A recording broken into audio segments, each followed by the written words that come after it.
Yo, what's going on, guys? Look, man, I was supposed to go live a day or two ago, but I just got kind of carried away. I decided to have a nerdy Thanksgiving, mainly because I'm going to be working on Thanksgiving, so I decided to have it over the weekend. So they consisted of cooking a lot of food, eating a lot of food, and playing board games with the family, man. It was a good time. But before all that, I think a week ago, we had a lot of fights. You know, on the zone on Saturday, we had Riyadh season Latino night. Couple very interesting fights, like Tevin Farmer dropping Shrimp Cepeda.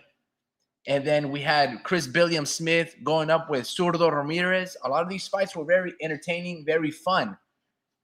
With that being said, on Friday, there was a lot of decent fights as well.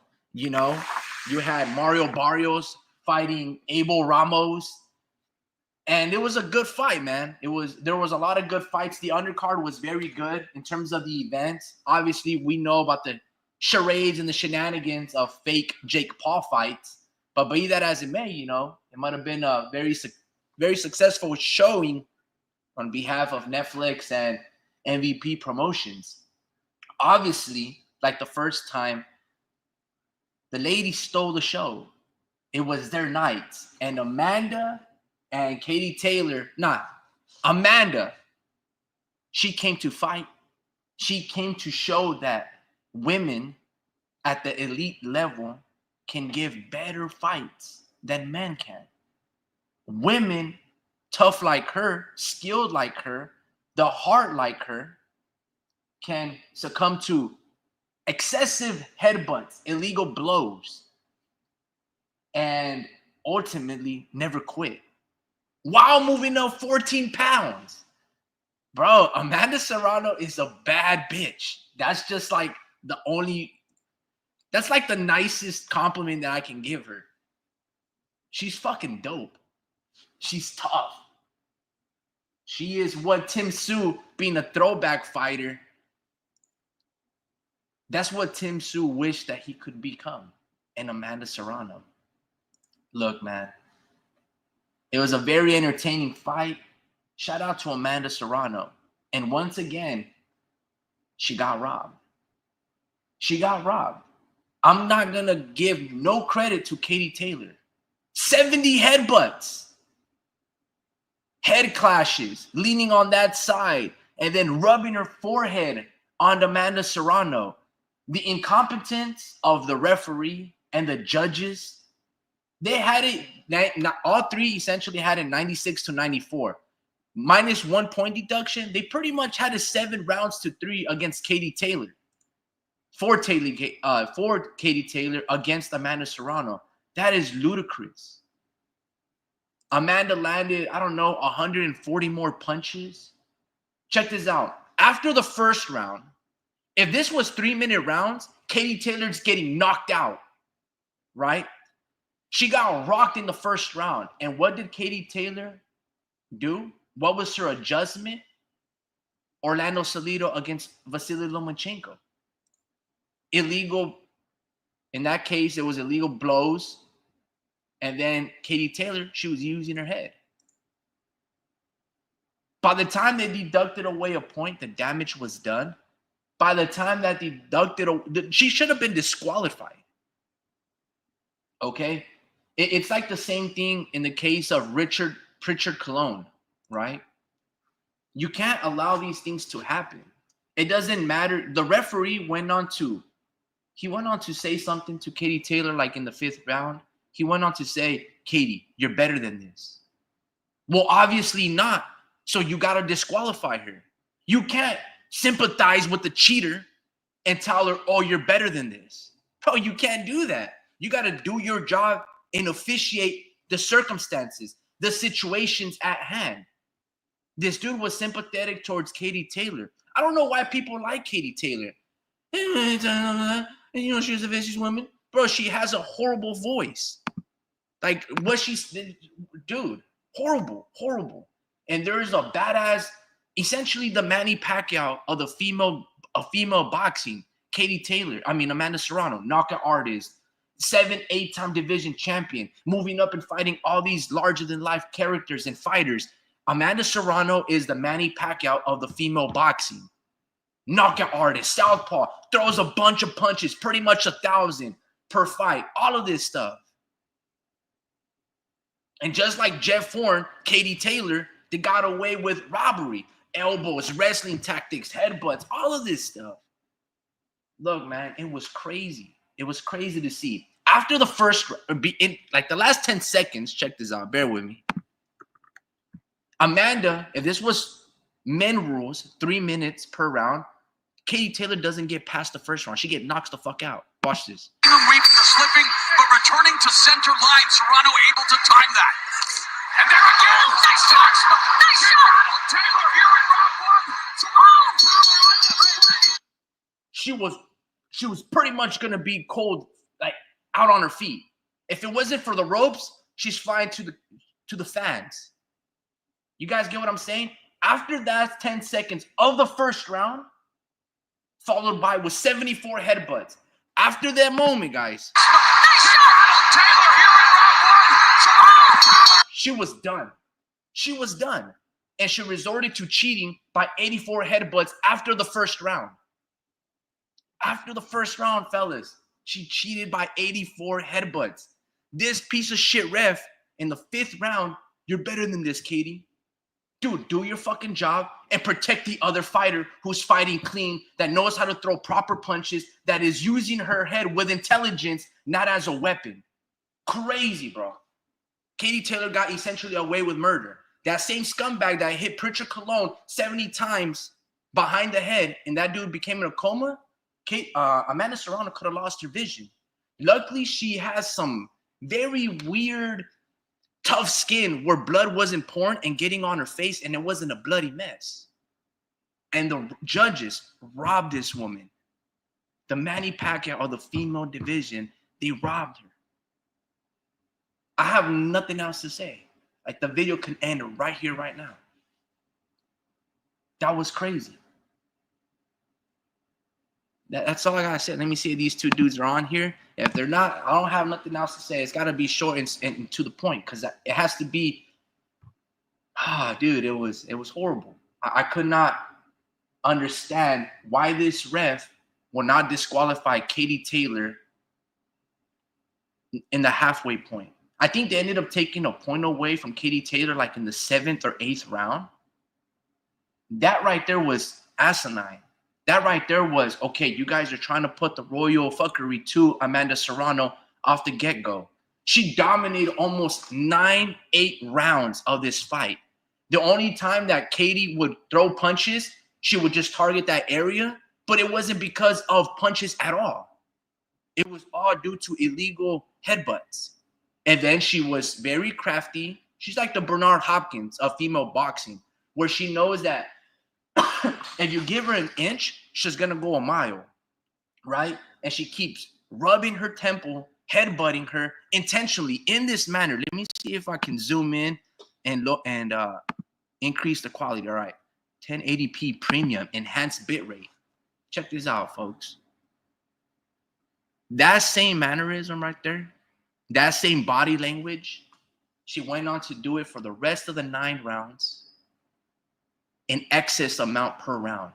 There was at least 7 or 8 headbutts per round. And then there's this fucking ref right here. This piece of shit. Crazy, man. Crazy. I was so, when the fight was occurring, I was so amped up. I was so angry and frustrated because I knew what time it was. When they read the scorecards, I was like, okay, 96, 94, boom. They pretty much had it 5-5 minus the point deduction. They're going to give it to Amanda. When they announced her name, I was even more shocked. Look, man, whoever is in here, how'd you guys score this fight, man? Because, again, after that first round, 10 seconds left, Katie was out cold. That's already a 10-8 round, man. The bell saved her life. In the next 9 rounds, that ref, those judges bailed Katie Taylor out. The short fighter moving up 14 pounds, 8-time, 9-time division knockout artist. got robbed for a second time. I don't know what it is. I don't understand for what it is. Amanda is that chick, bro. Drew123 says, homie, I'm in the lobby. Yo, mic check, brother. You in? Yeah, hold on. Give me a sec. I'm just putting my charger on the laptop, but it's not dying or anything. It's just I wasn't sure if you guys were trying to like use this for for the trip we're about to take in a bit, For sure, for sure. Hey, just a question for you, Drew, or not a question, just a suggestion. Can you up the volume or get closer to your mic because you're kind of like Yeah, echoing? no, I'm far. I'm far right now. Let me just Oh, get okay, for close sure, got you. because Now that I'm makes just sense, man. yeah. Can you hear me now? Yeah, I mean, I can hear you even then, but it needs to be louder. You know what I mean? Yeah, no, actually, I'm pretty much good now. Yo, Drew, So let me ask you a question, bro. So we're about a week away removed from this fight. Obviously, there was Jake Paul versus Mike Tyson. We don't need to talk about that. That was a fluke. I mean, we knew what to expect. Come on. You have this dude that probably on steroids weighs 250 pounds fighting a 60-year-old who's probably closer to 74 years of age with all that wear and tear in the sport of boxing, hence the brace on his leg, hence the chicken noodle legs that he's got. That's a fake ass fight. We don't really need to address it. But when we talk about this fight right here, bro, Katie Taylor and Amanda Serrano, bro, what do you recall? How did you see it?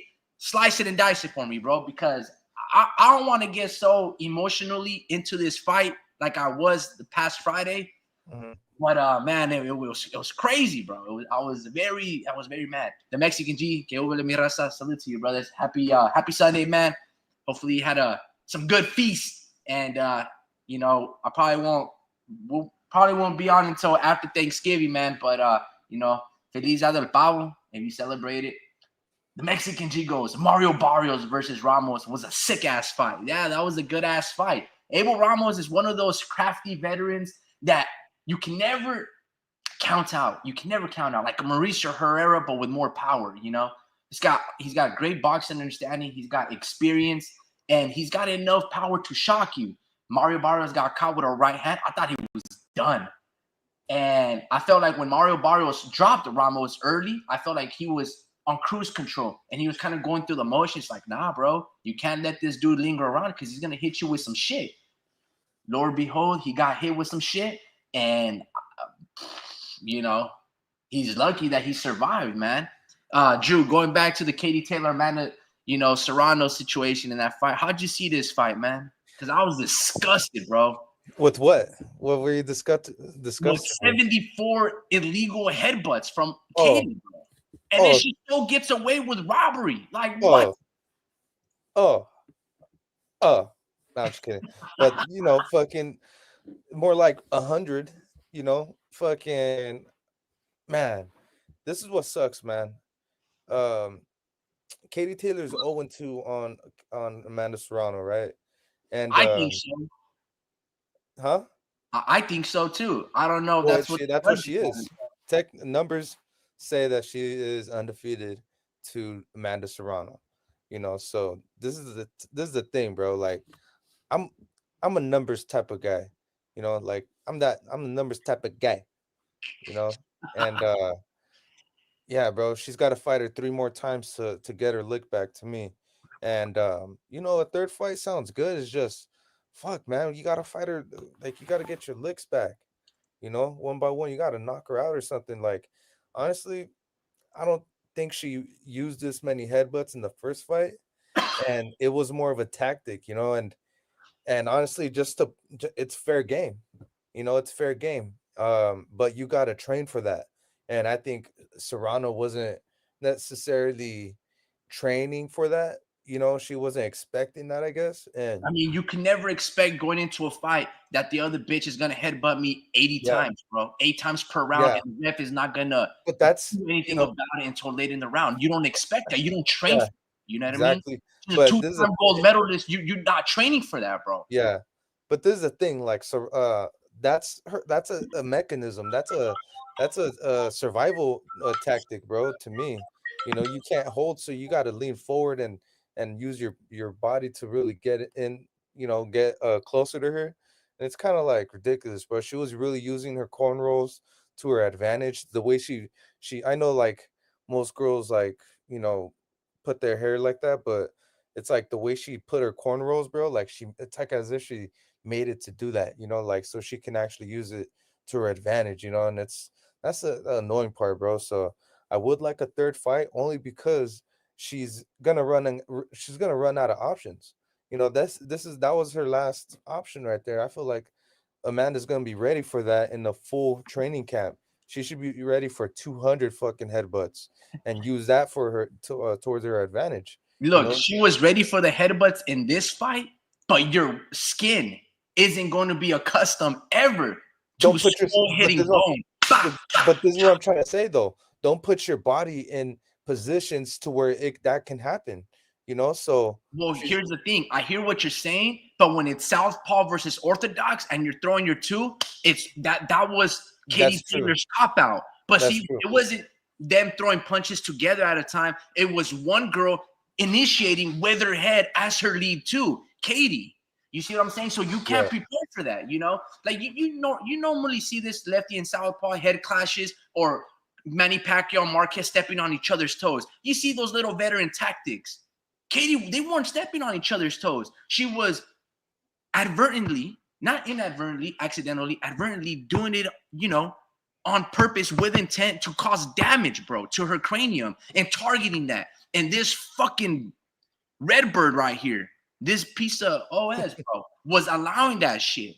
You get what I'm saying? Bro, he went to like in her corner in the 5th round. Hey, Katie, come on. You're better than this. Well, guess what? No, she's not. No, she Yeah. is not better than this. So you have to punish her to the point where you do one more headbutt, you're disqualified. Bro, he Mhm. let her keep gashing her, bro. You know what I mean? At that Yeah. point, let her just fight with no gloves on, bro. Yeah, it Like, was this. it was the most ridiculous thing I've ever seen. And here's the thing: I don't want to see a third fight unless they completely change the rules. Yeah. Give 12 rounds, 3 minutes apiece. Let Amanda knock her cold out. Because in Yeah. 2 minute rounds, it's gonna allow Katie to run. It's gonna 2 minute rounds. She barely getting tired at that Yeah. 1 minute and 40 second mark. And then Yeah. that's where like all the last 20 seconds, that's where she's like hyperventilating and huffing and puffing, soaking air because Amanda's throwing Yeah. out little like boom, boom, boom, boom, Manny Pacquiao combinations, and she don't know what to do. So she starts headbutting all of Yeah. these things. And unless they make it into men's rules, Amanda will never get the satisfaction to knocking out Katie Taylor because she's Yeah. going to resort to cheating.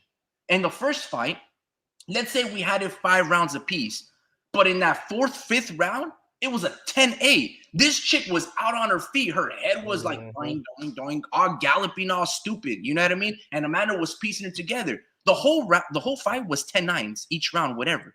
But there was one specific round where it was completely different. It should have been a 10-8.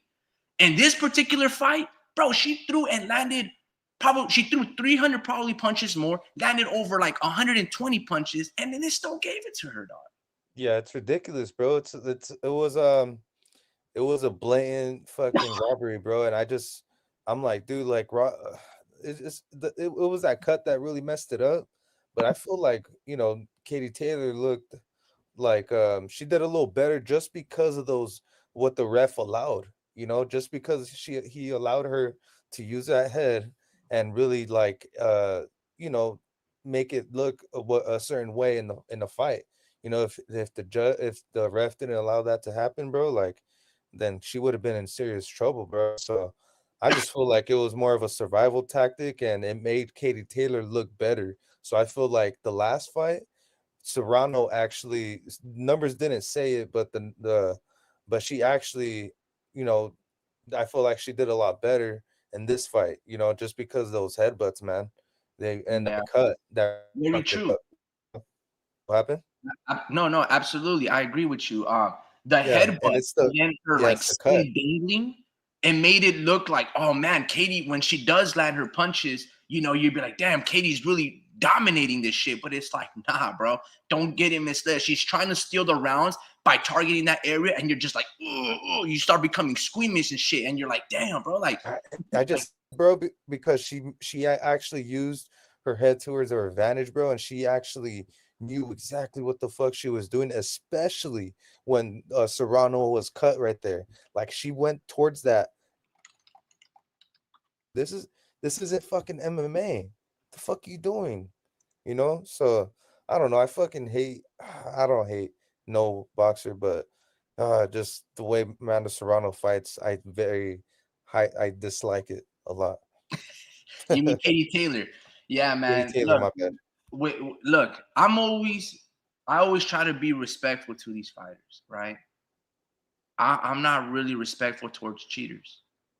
You know what I mean? I just don't. You know, when I coach my You nephew, gotta stay I, I fair never game. I never coached them to cheat. I never coached them to throw their forwards and hit behind the ear like a lot of these trainers. I don't teach, hey, bro, hit these guys low blows. I don't teach these guys to stiff arm and all of these things. Nah, it's bro.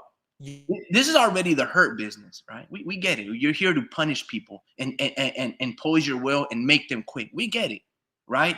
But then there's rules. It's supposed to be a gentleman's sport. you gotta you This you is gotta this is old news, right? But then there's the Katie Taylors of the world. There's the Tyson Furies of the world. And then there's these refs. Look, a but fighter that is not supposed to enforce the rules on himself. A fighter's job is to win. I get that. It is the job of the referee to enforce the laws, exactly. rules, the regulations on these boxers and tell them what they can or cannot do. If you do not tell a fighter that's doing it excessively, there was a fight. Okay, Jaron Boots Ennis versus Karen Huchamagiling, like 2 weeks ago, right? Karen was excessively hugging Jaron Boots Ennis. Mhm. That was true. The ref, Harvey Dark, or whatever his name is, he warned Karen. He also warned Boots for all of these low blows. Then what did he do? He started like in the fifth round immediately, or the seventh, started taking points away from Karen, right? Why? It's not like Karen was using headbutts. It's like, bro, it's making it sloppy. I have to enforce the rules. You've been warned. This is excessive. Yes, you're getting hurt often, you know. Same thing with Katie. But then you can see Karen like, oh man, if I do this, I might just become disqualified.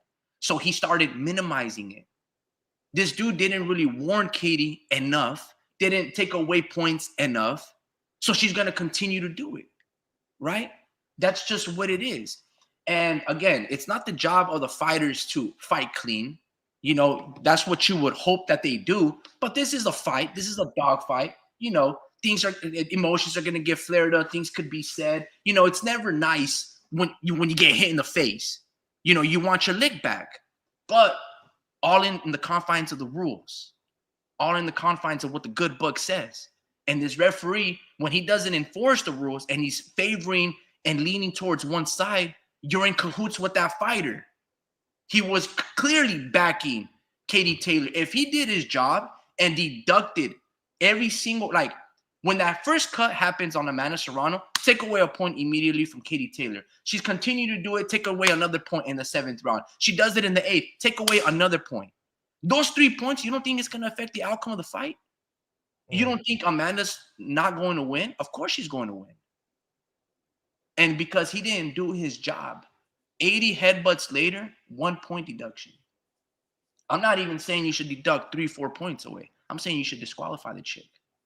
And that I just can't be like, oh, no, Katie Taylor's a great warrior. No, she's not. She's a great cheater. And That's look, this is the thing, right? the I hate Mexican like guy. Man, if you're not cheating, you're not trying hard enough to win. Yeah, that's what Bill Belichick said. You know what I mean? That's exactly what Bill Belichick said. And he needed cameras to spy on the horrible New York Jets. He needed to deflate balls and all of these things. The NFL needed to change the rules from Tom Brady with the tuck rule against the Oakland Raiders just for 7-10 years later to amend the rules once again. It's like different. Nah. Anyways, you're always cheating. You know what I mean? nah, but look, this is the thing, right? Look, I hate Katie Taylor just as much, I think, bro. And I agree. That's a tactic of cheating, bro. Like you cannot use your fucking head like it's MMA or some shit, man.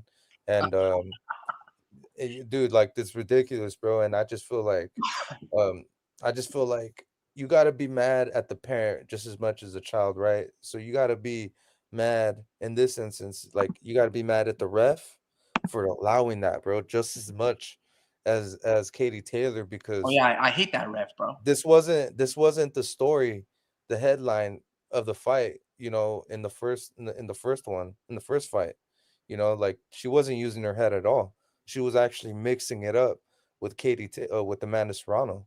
In this fight, she wasn't willing to do that. She gassed out, because she's Yeah. a little older now, So, and then Amanda Serrano is keeping that same energy she did 2 years ago. She fought she has not fucking left off. Like she hasn't gone downhill or like at all, bro. It's just her skin, she's getting cut easier. So, and that's just really the first time I think that she got cut that bad, right? And she went through it, bro. Like she made that cut even worse, and it was just fucking crazy, bro. Like she pushed through it, and I feel like she got the decision, bro. Like they even deducted points from her, from Katie Taylor. It's like, damn, she dominated that much. So, look, it was a close fight. Um, they both were, but man, give me some draws, man. I'm good with the draw, but we would have a whole different story right now.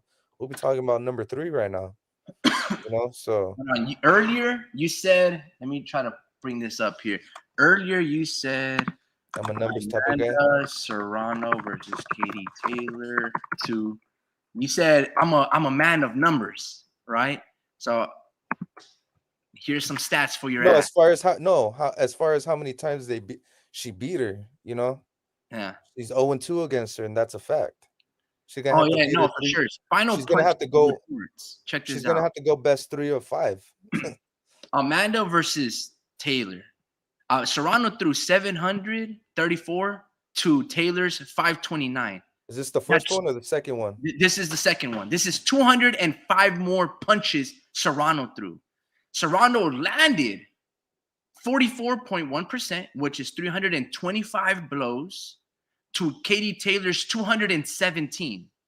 That's 107 more punches landed. Okay. Now, I do understand that it's distributed through a whole fight. So in one round, Amanda can throw 300 punches and land 150, and that's where the disparity comes from. All right. If we look at, hold on, let me try to zoom out. Come on, man. What are you doing? Click on the screen. So jabs landed, total punches landed and thrown. So in the first round, it was a landslide, right? Like like Katie Taylor's, if there was another minute, Katie Taylor's getting knocked out.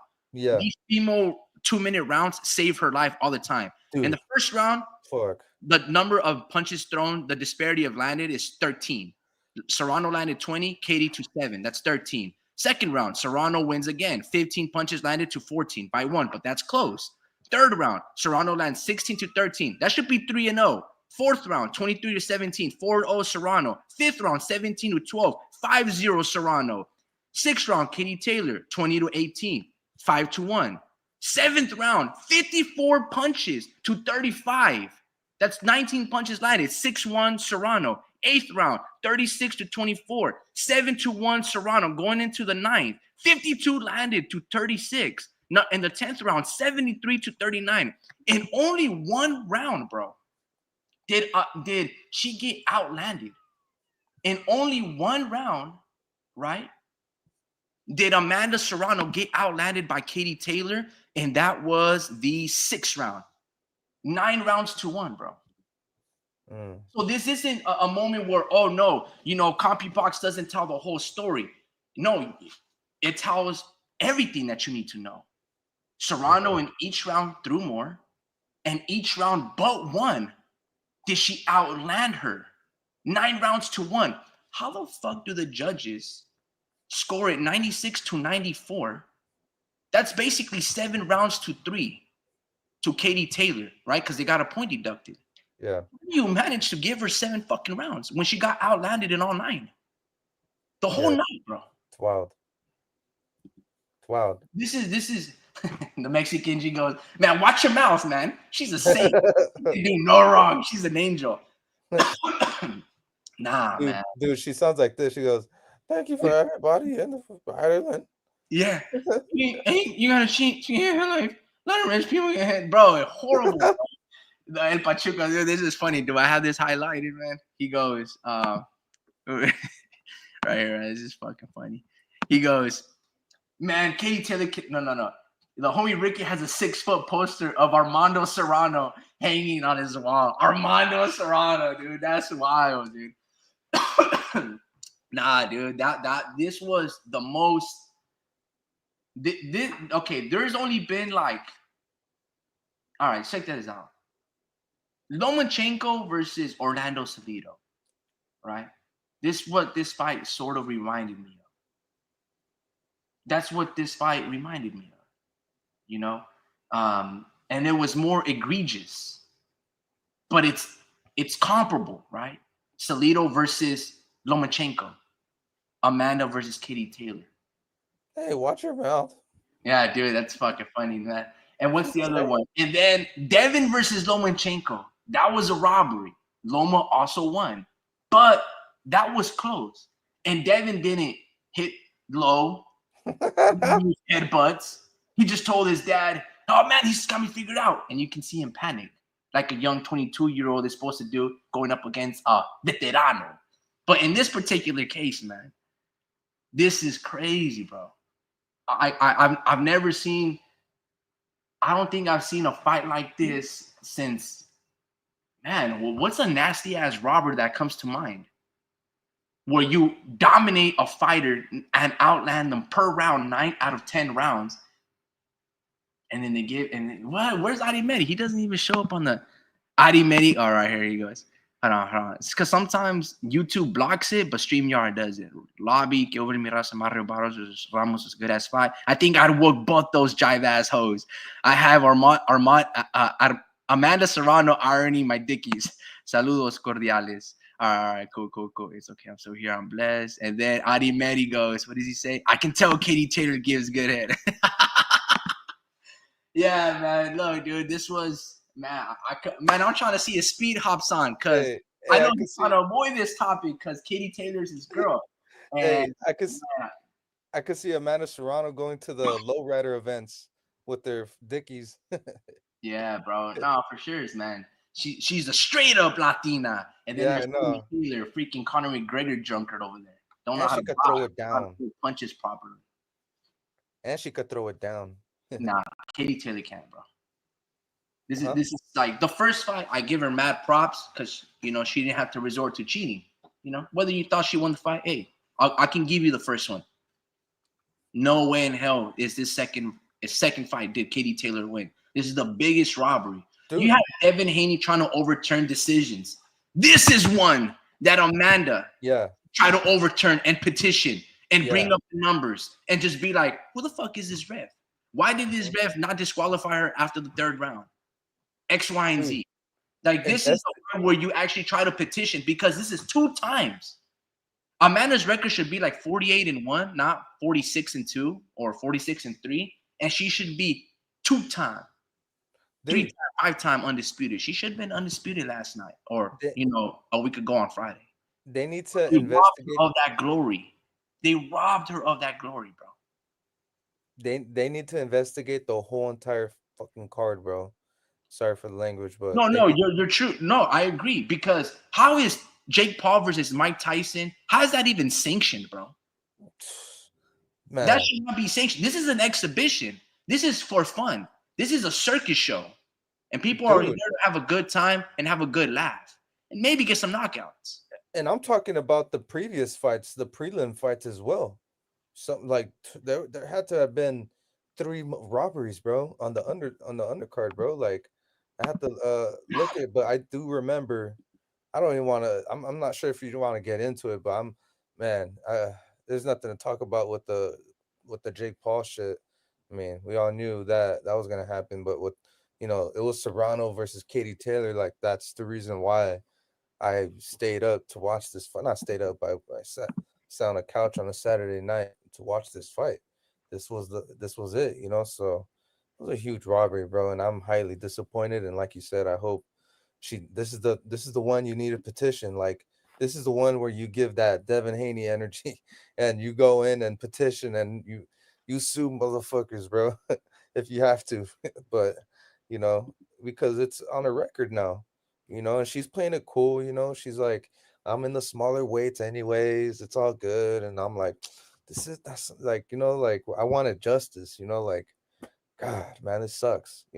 I am a Amanda big Serrano fan because she's my favorite like female fighter to actually watch fight, bro. Like has so much heart, bro. Like she's one She's of the the best I've. only good female fighter that the history of female fighting has. Like that's actually very good. Like Hmm. with proper technique that don't hit like a girl. You know what I mean? That does things like fighting the best. You know what I mean? And Like she's if you been look around at for a minute. Estrada, she's a goofy athletic fighter. Yokasta Valle has a better style, and Leonela, like Yudica or whatever, the Argentinian. Then there's Alicia Bumgarner, but now we know why she's good. It's because she's on that juice. But there's only a few girls that actually know how to fight, and you're like, oh, this isn't a chick fight. Like this is a real fighter, and that's Amanda Serrano. Talking about fake fighters and real fighters and doing amazing things. I want to go watch Gladiator 2 Friday.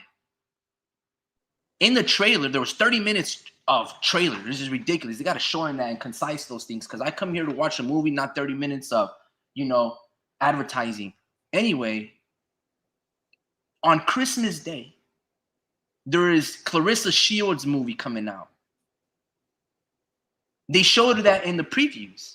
Clarissa Shields has a movie coming out.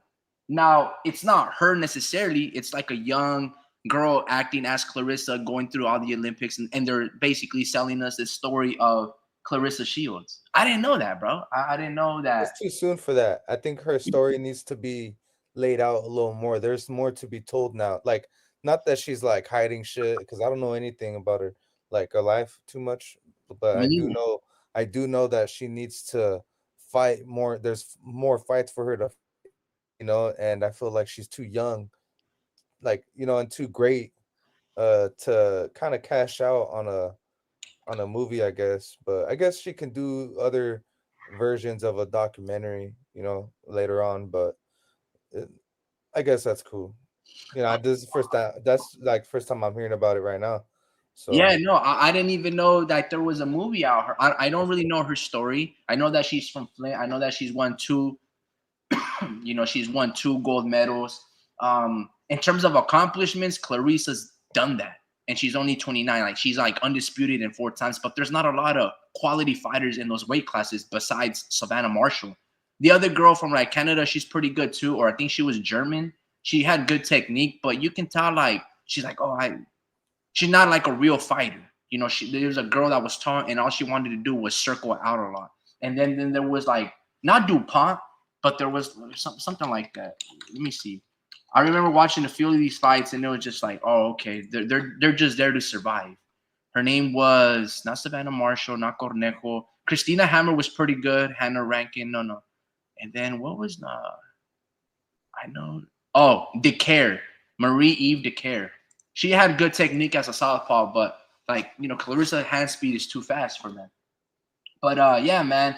Moving on into a couple of things. At Pachuco goes, I've noticed that I've never forgot the Jose versus Josh Taylor fight. Taylor fought dirty, man. Ramirez was never the same after that fight. And I'm surprised Clarissa hasn't suffered any knuckle injuries considering Abe scraped the knuckles when they walked. Damn, dog. Man, look.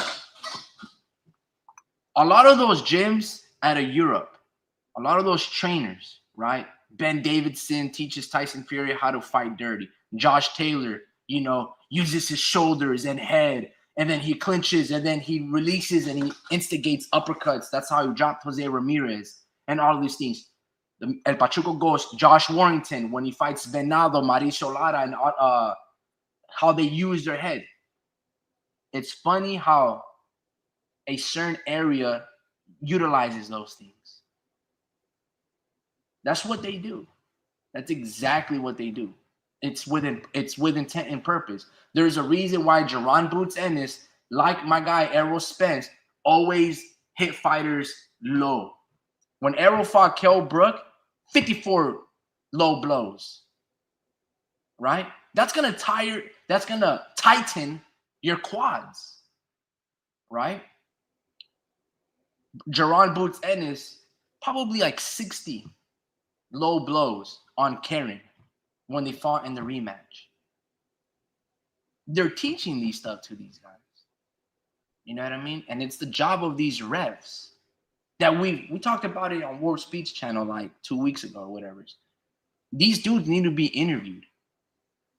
They need to be interviewed. The refs, just like the judges. I'm not gonna repeat the whole segment, but man, these dudes have to be interviewed and justify their erroneous. Hey, I'll give you your pat on the back and your credit when you do a great job. But also, under that same token, when you do a horrible job, these, like in baseball, right? You got the umpire in the back calling strikes and balls, right? And if he's doing a horrible job, the players start lambasting the dude. They have amazing, pep talks. Yo, what the fuck is that? Man, you're doing a horrible job. No, you're not calling all those strike zones like that. Why is it so wide? And they start like going back and forth. And that's what these these refs and judges, they need to have a fucking microscope on them. It's crazy how they don't. Oh, man. We talked about it. I'm not going to repeat myself. The Mexican G goes, I could not stand Josh Taylor after the Ramirez fight. I still remember all the racist shit the Scottish fans were saying after the fight. Yeah, bro. Piece of shit. The Mexican GC says, seeing Teofimo humiliate him was a great feeling. Hell yeah, I'm going to highlight that because hell yeah, it was. Hell yeah, it was. To Josh Taylor? With a Pokemon card, her headbutt would cause 100% HP damage. That's great, man. I love that reference. I think that's like the highlight of the night because one of my favorite fighters was Teofimo versus Josh Taylor fights. I enjoyed seeing Josh get whooped like a hoe. Yeah, man. I love that fight. I always, not to sound out like gay or anything, but I will always have a special heart, a place in my heart for Teofimo Lopez because of that fight and Lomachenko. Your boy Ricky came up big on those fights. Hey, me, brother.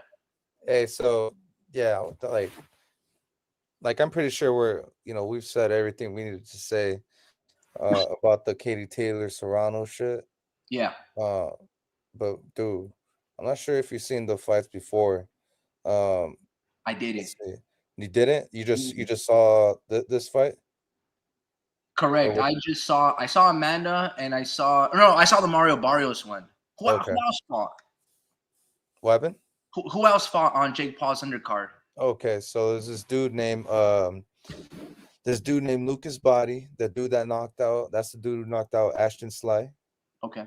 And then he pretty much got signed right after this fight. He got signed, so pretty sure they're trying to set up that rematch or something. I'm pretty sure, but Lucas Body, he fought this dude named Armando Casamayor, or no, my bad, I'm wrong. Armando Casamonica, and he's from Italy, but he's like I think he's like 14-0, I forget, 14-0 coming into this fight, and this dude was jacked, bro. This dude was shorter, but he was a solid fighter, bro. Like, I just feel like Lucas wasn't doing enough. I did comment on a couple posts about Lucas Body winning, and I got some feedback, on Instagram saying, "Oh, Lucas Body won that fight. You got to rewatch it and all this." And I'm like, "Okay, I'll rewatch it." And I rewatched it, and it's like, no, he's not moving his feet enough. He's not punching, like he's not being like active enough, and Armando's just jabbing away. He's landing points. Literally, he's not doing anything. And it was so crazy, bro, because you got fans saying that he won, but yet when they announced that Lucas Body won, Lucas's face prior to the announcement, he wasn't looking real confident, bro. Like he was really like down and out, and then he won, bro. His face was like, what? And he seems kind of like an honest guy, right? He seems like an honest guy, and he's like, oh, like he's like, I won? What the hell? I didn't win. Like he says something in the lines of I didn't win, and he just shook his head, bro. Like right after they announced it, he shook his head. He was like, what the hell? And he goes, hey, he went to his guy. He goes, good shit, all this. And then he was like confused. He was like, I won. So there you go. That was one right there. That was one right there. Let me ask And you a question because they're mhm. talking. You know, the guys on the chat, they're talking about Josh Taylor and Jose Ramirez. What'd you think of Arnold Barbosa and Jose Mm. Ramirez, bro? What'd you think of that fight the next day after on the Latino night with Riyadh season? Um, didn't we call that? We said Barboza, right? Yeah, And we also felt like he didn't have the power to really hurt Arnold Barboza. I mean, my bad. JC Ramirez, you know. But JC Ramirez, you can tell he just doesn't react well to his punches, and he doesn't respond fast enough, and that has a lot to do with his activity, and or he's getting a little slow in the head. You know, he's slurring, bro. I'm telling you, I hear it in his voice. I'm listening to interviews on him, and or not on him, but like of him just speaking, and he's slurring, man. Like you could just hear it, dude. You could hear it, and you I think know. he's always been like that. He's always kind of mumbled. But this is the thing, bro. It's He has like catching a up to little him. But nervous like this is feet. the thing. You get hurt in training. You don't get hurt in fights most of the time. So I just feel like and we all know, bro. With him, you're gonna get the best. The hard part is the sparring. Like you have tough. Yo, Drew. I think you're cutting off, bro. I don't know if it's my Really? end that's glitching. I see. It's probably my end because it says connection is Yeah, on the table. you hear me. Um, but yeah, dude, like you're gonna get the best sparring, but I just feel like it all starts in sparring, bro. Like sparring, smoking Joe Frazier, and they would actually they would spar him like when they were young, and they end up accumulating bad brain like brain damage, when they're young, and it's because of their sparring, bro, and it's like not even through their fights, so it's all that hard sparring. You're sparring a dude in Virgil Ortiz that's bigger, and I'm pretty sure they got other talent coming in from other gyms too, so I just feel like it's catching up to him with the sparring and all that, and just me knowing some guys that actually train with Robert Garcia, like dude, these guys actually train the best, bro. You're in there, um, and you're sparring the best, bro. We stopped hearing about Gabe, what's his name, Gabriel, the guy used to be with my uncle's gym. Oh Um, yeah. we stopped hearing about him, and that's because he's getting he's getting taught a good lesson, bro. Like the hard part is in training camp, and that's a good thing. That's where you improve. And you see yeah, bro. So I just feel like with J, bro, it's catching up to him, and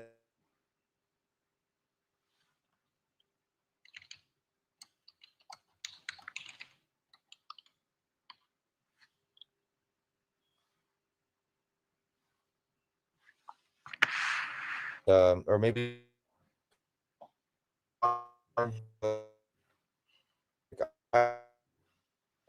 we're not super his fights with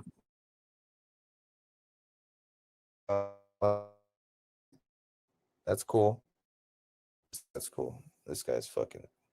But yeah, this guy just not running well to the pushes, man. So um yeah, it just sucks, Just sucks seeing him go away like that. But you see it, and with Barboza record, he can't get through there. I feel like it's more of a placement thing. He's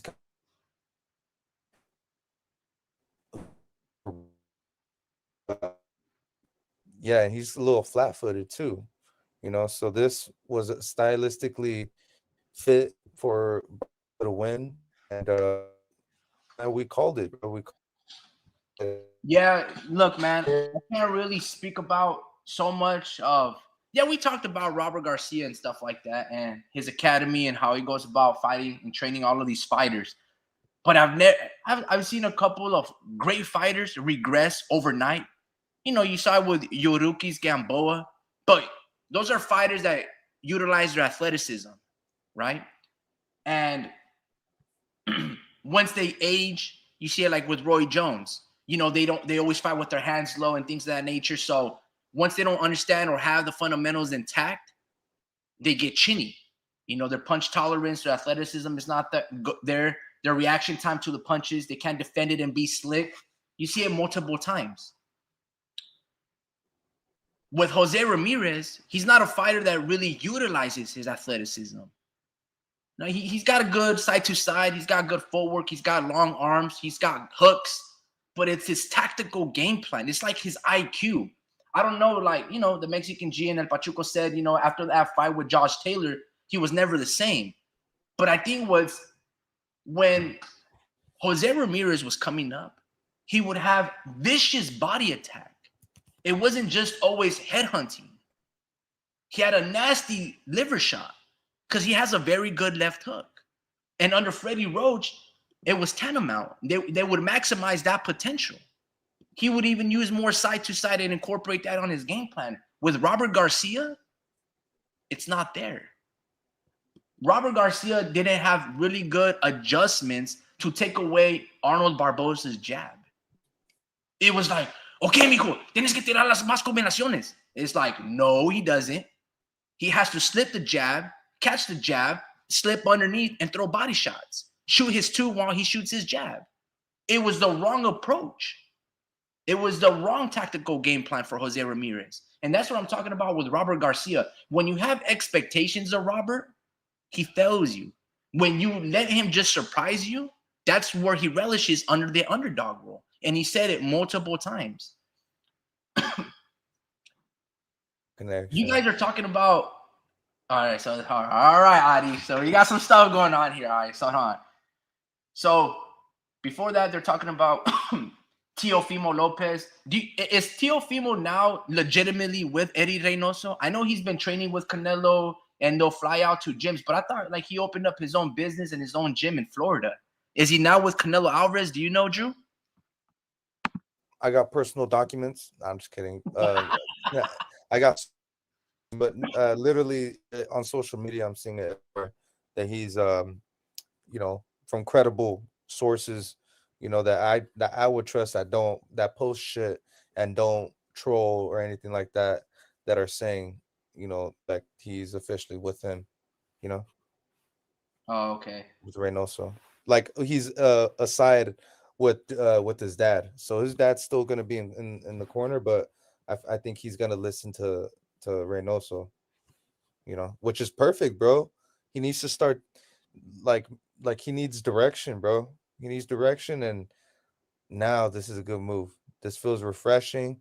He just yeah. I was gonna start talking about his other shit, but he just gotta say the right things now, man. Like he's gonna be a Hall of Famer, bro. It's with these boxers, they can only do so much, you know, in their careers to where, they got to find other opportunities outside of the ring. So, hopefully what he says doesn't like cost him all that, So, um, because he's built so much, bro, since we've talked to him. Like at the Jaime Munguia fight, he's grown so much. Like his following has grown so much. It's just you want him to succeed more. Wait, who you talking about? Why'd you bring up Jaime Munguia? No, because we talked to Tio at the Jaime Munguia fight. Okay, got you. Yeah. Got you. My bad. I missed that first part. Yeah, no, because we went to the Jaime Munguia fight and we seen him, but and we talked to him a little bit, So we talked to him a little bit, man. We fucking missed the whole Alberto Machado fight talking because of it for 45 minutes, dog. Yeah, but he's built a following since then, and I feel like what he says can affect his opportunities in the future. So we just want him to do good after boxing too. Whether it's in the boxing field, the field of boxing, or outside of it. So maybe he can be like a Rey Mysterio in WWE, bro. You know, because I feel like WWE is missing that that slick mouth, you know, and he could be like a Rey Mysterio. That'd Got be you. perfect. So yeah, I know that Tio was training under Eddie, but I will say this, That's a Drew. good You said direction. that Teofimo was going to be a Hall of Famer. He should be, but on they're gonna because dude, this dude beat Lomachenko. You can't dispute that, and he also beat Josh Taylor, undisputed. But on paper, Teofimo is not two-time undisputed. He's two-time Lineal in Ring Magazine. Everybody knows him to be that guy at that weight class when he was fighting all those dudes. But they're not going to give him those titles of undisputed at 135 because of that franchise belt situation.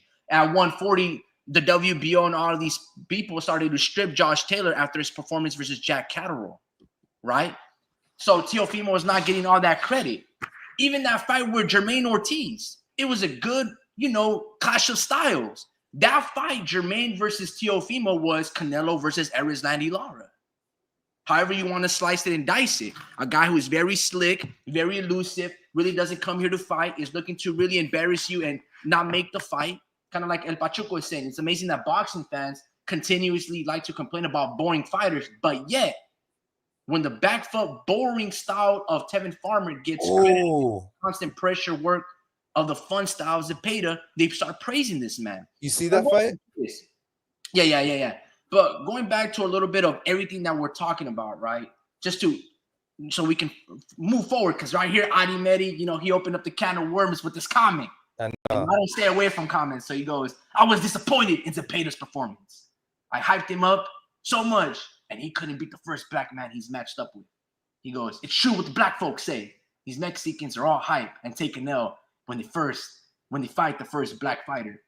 And the Mexican, she goes, hey, watch your mouth, Adi. I never lost a fight to a black man. Look what happened to Debbie Haney. Oh, shit. Here we go, man. All right. Let's see. The Mexican, and he goes, Adi responds with what? Ryan Garcia's first loss? Canelo's first loss? I'm sure there's more to it, but I'm too drunk to think right now. Mexicans were never slaves. Can't say about the blacks. All right, there, you guys are crazy right now. El Pachuco, all right, read that one. Adi Medi goes, Zepeda was overhyped and underdelivered. Farmer was supposed to be fish food, and Murataya beats Zepeda. Okay, all right, damn, you guys are going crazy. Okay, so first and foremost, moving on to the Teofimo Lopez, I agree. His situation, teaming up with Eddie Reynoso and Canelo Alvarez, amazing, man. Tio already has a great work ethic. He's already cerebral. He's a student of just the art of war. He'd be studying samurais and the Roman empires, how they went about defensive tactics and how they would spear and block things. He incorporates it in his fight game, right? You saw a little bit of moves from Madrimov incorporate that on Terrence Bud Crawford. So Tio is very studious and he takes his craft very serious, right? Teaming up with Canelo, being around greatness, he's gonna take the most. It's gonna be so advantageous to his career that you wish that Ryan Garcia stayed in that camp. That you wish that Andy Ruiz stayed in the camp. These fucking guys let us down, bro. And hopefully Teofimo can uphold and really appreciate what that camp teaches, right? So I think that's going to be a great career move for Eddie Reynoso as well, and Teofimo Sr., and Canelo, and that whole Latino unity that Canelo's always preaching, right? Going back to these comments that Adi, the Mexican G, and El Pachuco is saying, look, guys, William Zepeda is a very fun, action-packed fighter, right? But when you throw a lot of punches, you're susceptible to getting caught. This isn't first time William Zepeda getting dropped. He got dropped maybe 5 or 6 fights ago, in the first or the second round, by some fighter that he wasn't even supposed to get dropped by in the first place. Now, for those that know Tevin Farmer has always been a good, crafty, slick fighter. He's always been crafty. Look at his fights with Jojo Diaz. Look at other previous fights. At times, he can be extremely slick and elusive, and he does his best Pernell Whitaker impression. As he's gotten older and he's getting a little inactive, doesn't mean that he's not a live dog. Now, to those people that don't really know or expected that to be fish food, yeah, you expect Zepeda to continue his domination and getting a knockout, right? But Zepeda hands down won that fight. It kind of really wasn't even close by any metric of that fight, right? When a fighter, Tevin Farmer in this case, starts to say and insinuate things post after the fight, why wasn't there drug testing? You're already trying to make excuses.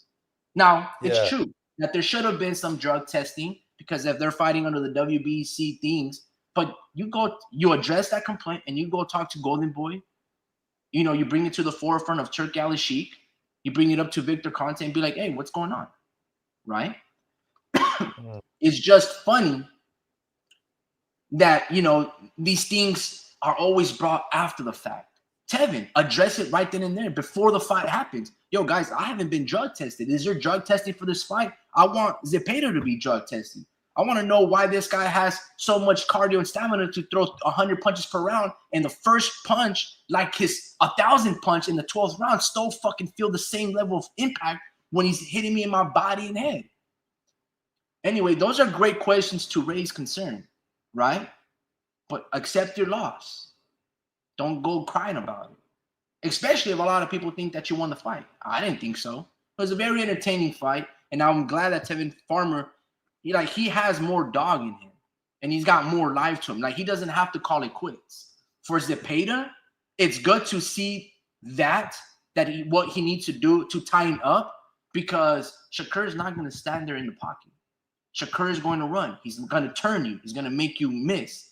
He's going to run like he did against Edwin de los Santos, right? Even more so how he's 1 year inactive and coming off surgery, right? He's going to be even much more elusive than older Tevin Farmer. They're pretty much like 7-10 years apart, Shakur and Tevin. So this is a great fight for Zepeda, another southpaw that can mimic and be a poor man's version of Shakur. So when that fight does happen, hopefully it happens next year, rather than giving Shakur time to get more acclimated to 135 and get acclimated post-surgery.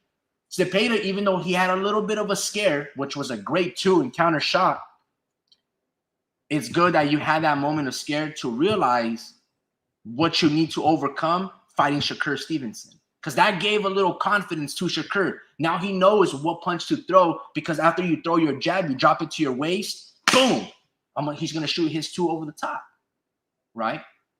Anyway, I don't really complain about or get scared about that. We know William Camarón Zepeda is not no Eric Morales, Marco Antonio Barrera, or anything like that, right? We know that.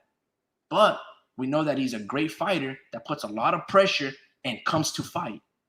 He comes to impose your will. And I want to see Zepeda continue to fight all these southpaws like he did with Maxie Hughes, how he blitzed Maxie Hughes, like how he was blitzing Zepeda and Jojo Diaz and all of these southpaws. They're trying to give Zepeda, Golden Boy, Eric Gomez, Oscar De La Hoya, they're matchmaking Zepeda extremely well. So when he faces his version of the ultimate test, Shakur Stevenson, every southpaw that he's facing, like, he's more than ever now prepared to face Shakur. That's all I'm going to say with Zepeda. Whether it's good enough to beat him, I don't know. But it's going to be very interesting to see that fight. Hopefully it does happen. There was this interview with Eric Gomez that they said that Zepeda suffered a hand injury or some type of injury in this fight. Maybe. I mean, when you throw over 1,000 punches, I mean, if Shakur injures his hand in sparring and he's not known as a puncher and he hurts his hand where he requires surgery, imagine throwing 1,000 punches in a fight multiple times. Yeah, you're going to have some wear and tear. But I still think under those circumstances and factors, Zepeda still has the upper hand versus Shakur, and that fight needs to happen soon. Adi Mehdi goes, Moratai beats Zepeda. Moratai knocks Tevin Farmer's eyes straight out, and Zepeda rearranges them again. Tevin Farmer, the Tracy McGrady of boxing. But Zepeda still under-delivered. It wasn't worth drinking a 6-pack just on that fight. Well, I'll say this, man. You had Zepeda versus Tevin Farmer. That was a very good fight. You see, you don't want Zepeda just to steamroll Tevin Farmer. And if he does, it knocks him out in 4 rounds. Then you start, what you prophesized. oh, that fight was supposed to be fish food. Farmer was supposed to be fish food. So you learned nothing new.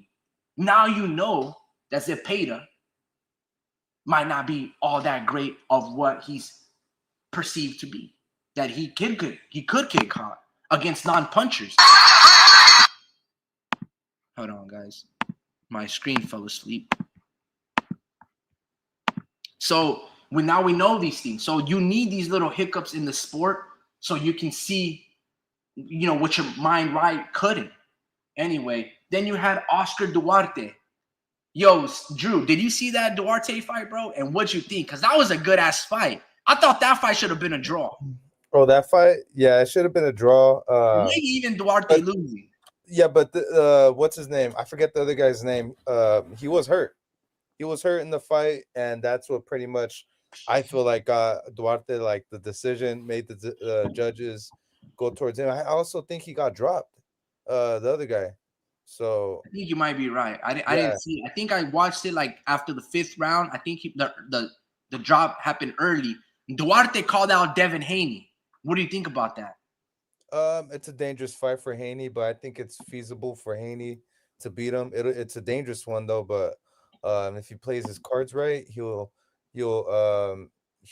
make it look masterful if he's his old self. If he didn't have any type of drop off, because if he's doing that off a layoff, man, it's like get your eyes like trained first, get the blood flowing first, get your tune up first, that's how I feel. Just part of the Devin Haney protection program, respectfully, like just trying to you know ease them in, but going into a Oscar Duarte fight is dangerous for as a Devin Haney fan, Got you. Why do you think it's taken Devin Haney? Okay, bro, let's say I'm Devin Haney and I got my ass destroyed.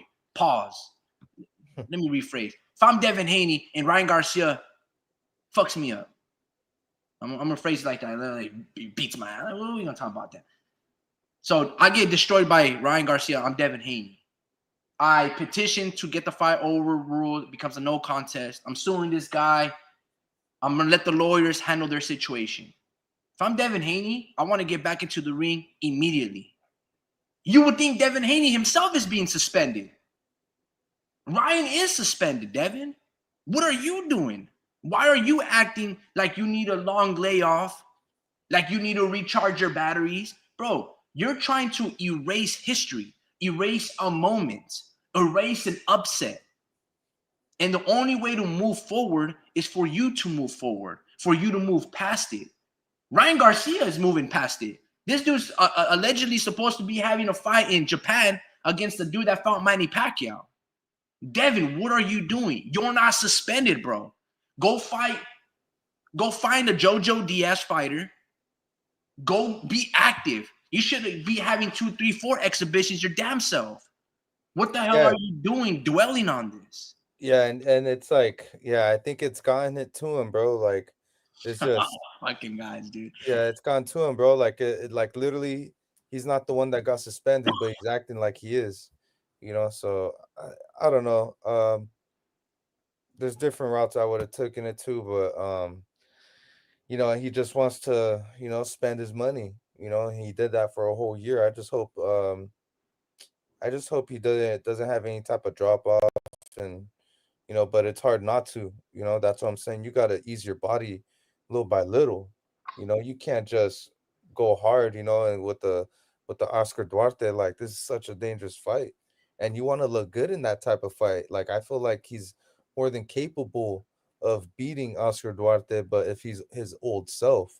Yeah, Duarte's a little slow. That's the thing that Devin will have an upside over him is Duarte's a little slow. Duarte hits way harder than him, but timing and speed and all of these things. It coming. He'll see it coming rather than a Ryan Garcia hook. Correct. So that's the thing. That's another Robert Garcia fighter, bro. Oscar Duarte. Yeah. So that's a dangerous one right there. I just feel like Devin Haney shouldn't be coming back to his old. We shouldn't be talking about Devin Haney coming back to his old self. We should be talking about Devin Haney improving as a fighter. You know, things that he didn't do before, now he does at a better level. You know, just watching Terrence Crawford fights, bro. You guys think Terrence Crawford stayed the same since 2008 skill wise?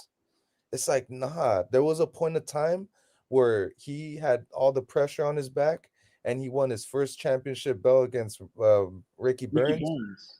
Yeah. against Ricky Burns, and he was improving. You know, he's gotten so much fucking better as a like we wouldn't have never known Terrence Crawford was going to be who he is today just looking at his previous footage.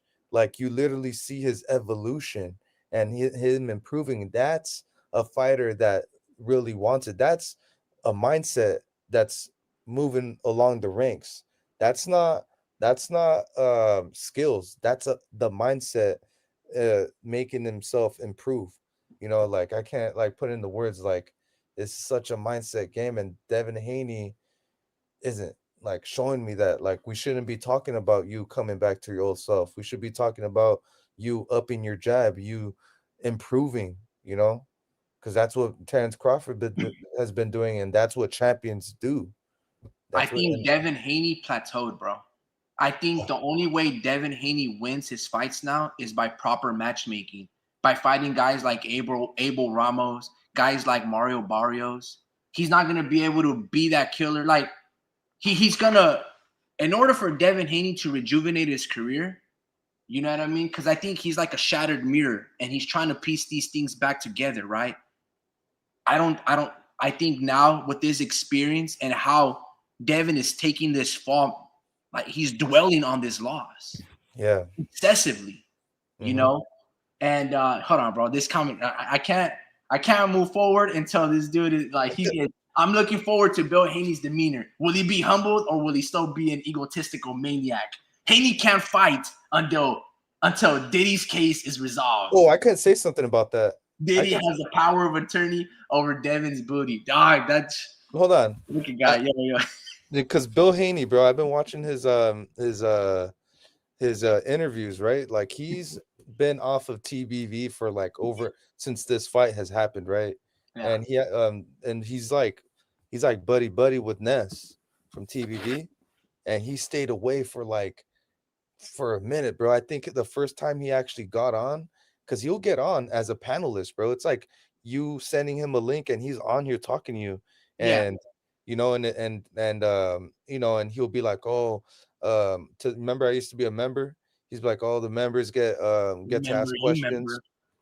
Yeah, but you'll ask questions and stuff like that. But yeah, man, like he actually hopped on and he's taking it to the chin, bro. Like he's not saying that he's the best.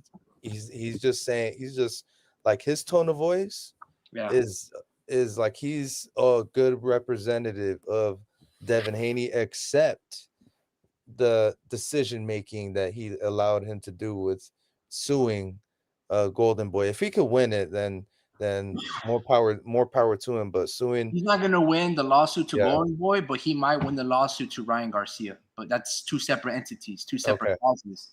right, With Bill Haney, I don't got no problem with Bill Haney. I have a problem when what he was calling Bernard Hopkins, calling him a coon and all of these things behind yeah, his back and like Uncle Tom and shit like that. I had a problem with that because when Bernard Hopkins, he checked the temperature of Bill. Bill was like, "I'm gonna hide behind the guard."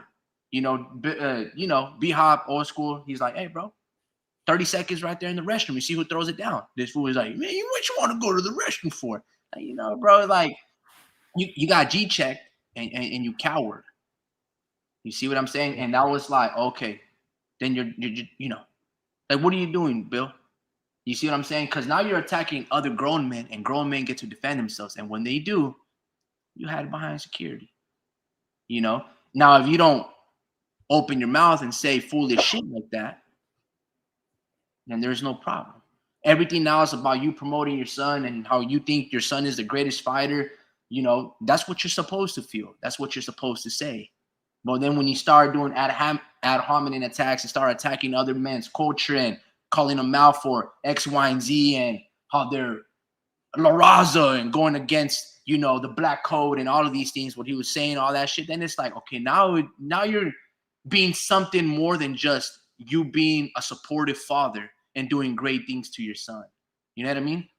And that's where all of these things and backlash comes towards Bill Haney, where he has nothing but to shut up.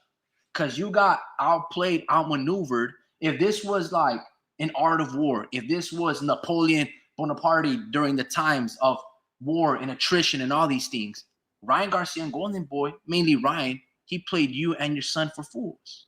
And you're supposed to know the boxing game inside and out because you learned from the great master of Floyd Mayweather. Because your whole shtick, you are a copy, you're a derivative of Floyd Mayweather. There's nothing new when it comes down to Devin Haney. You ain't no knockout artist. You try to use the shoulder roll. You matchmaking cherry pick your way to success. The only reason why you are a champion and got the opportunity to George Kambosos because you petitioned and emailed the WBC. And they somehow made Lomachenko a franchise champion and all of these things. Like he maneuvered around the competition. You get what I'm saying? Now, everybody still gave you a lot of credit because after going to Australia and fighting George Kambosos twice in the Lions Den, you easily dominated him. Then you came back and you gave Lomachenko an opportunity. That was refreshing to see because a lot of American fighters weren't doing that. And the only ones that did it was Bud Crawford when, like you said, went over to be a champion against Ricky Burns in the UK, and Errol Spence when he went to become a champion against Kell Brook in Sheffield. So it's refreshing to see Devin Haney do those things because Shakur Stevenson didn't do those things. Tank Davis would never do those things. He would never fight in another country on that dude's home turf. Never. They haven't done it now. Why would they start?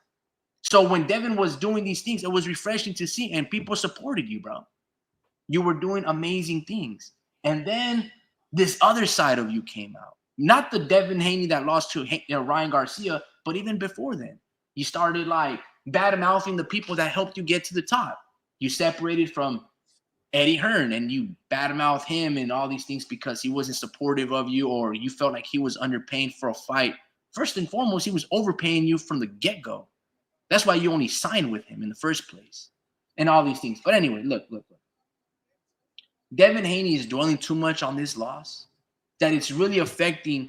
Like we can say right now, he's stagnant, that he's plateaued. Do you see Devin Haney at 140 dominating, let's say, a Gary Antoine Russell? Could he beat a Jack Catterall, Subriel Matias? What about Alberto Puello? Can Devin Haney beat any of those dudes? Honestly, no. There's only a couple of fights that Devin Haney has a chance, maybe against Teofimo Lopez, running back with Ryan Garcia.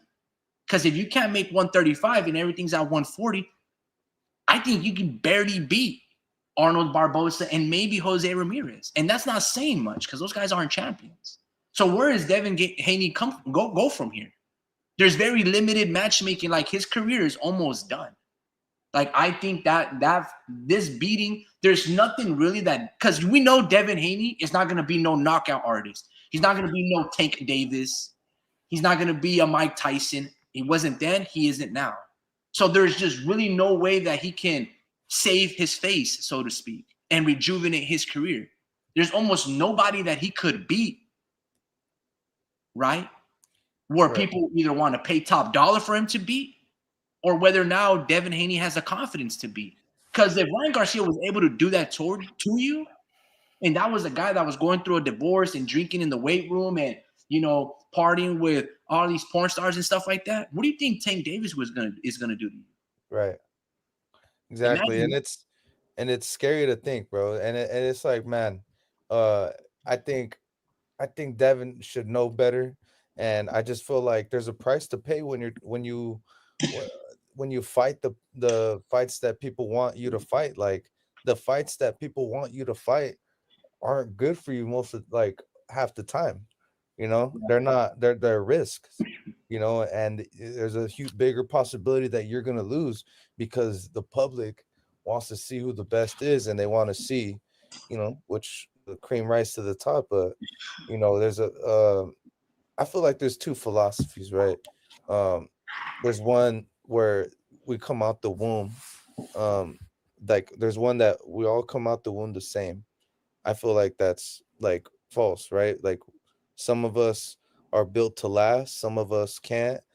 And not saying, Devin Haney, was came in the game like with no chin, but there's that philosophy that everyone comes out the same, and you train, everyone trains the same, and not the same, but like you train to your standard, and and I just feel like that right there kind of kills a lot of people's like um like mentality. I just feel like you go too hard, man. We're not superhumans, man. We gotta you gotta know your strengths.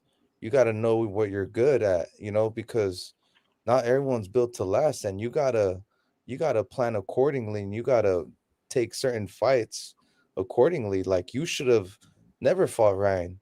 You should have fought fucking what's his name? The guy that fought Teofimo. Jermaine Ortiz, No, the guy Josh that Taylor, no, the other guy. Fuck, I forgot his name. Sandor Martin. Sandor Martin. You should have fought Sandor Martin. Take the safe route. But you know what? He wants to be the best already, and it takes time. It takes years. Look how long it took for Terrence Crawford to be where he's at today. He made sure he improved Yeah. first, and then he challenged himself. You know, I feel like the old Terrence Crawford, the unimproved Terrence Crawford would actually lose if he never improved. And I see it, and it's like, bro, like Devin Man, Haney who wants cares to do it. about Bud Crawford, bro? Go back I to know what. Dan. Well, that's the flower that bloomed the most. You I, know. I, I'm gonna say this. What happened to Devin's career, and the reason why I say that the flame is gone, that his career is plateaued and he's remained stagnant, and he's dwelling so much on his Ryan Garcia loss, is because he experienced a high very quickly Yeah. without really earning his stripes. You get what I'm saying? He cut the line because he Yeah. wasn't supposed to be a champion for the WBC. That was Lomachenko. Then somehow the WBC made a fake ass belt the super champ or the franchise champ. And then they gave Devin the real championship status. You're trying to force Devin upon people without him really earning that situation, because you've always told us this: undisputed trumps unification, or undisputed trumps mandatories, or Mhm. unification trumps mandatories. So somehow you strip Lomachenko, right, when he unified versus Linares, you strip him of that, and you give it to Devin when Tio is trying to fight Loma for all glory and all titles. So you put Devin into this position that he hasn't rightfully earned. Same thing with Ryan Garcia. He hasn't rightfully earned anything, right? But then he takes a bad situation, Devin, of being called a champion, and then he does it legitimately. Because legitimately, George Kambosos beat Teofimo Lopez. And then Devin legitimately went over to Australia twice. You can't dispute that. And he outboxed George the first time, and he completely manhandled George the second time. Then he defended it against Lomachenko, right? So then after cutting in line, he does something bad and he makes it out to be something good. But then we still know that, nah, bro, you're still very fragile. Because a lot of people still doubt you in that performance against Lomachenko, how you probably didn't beat this man.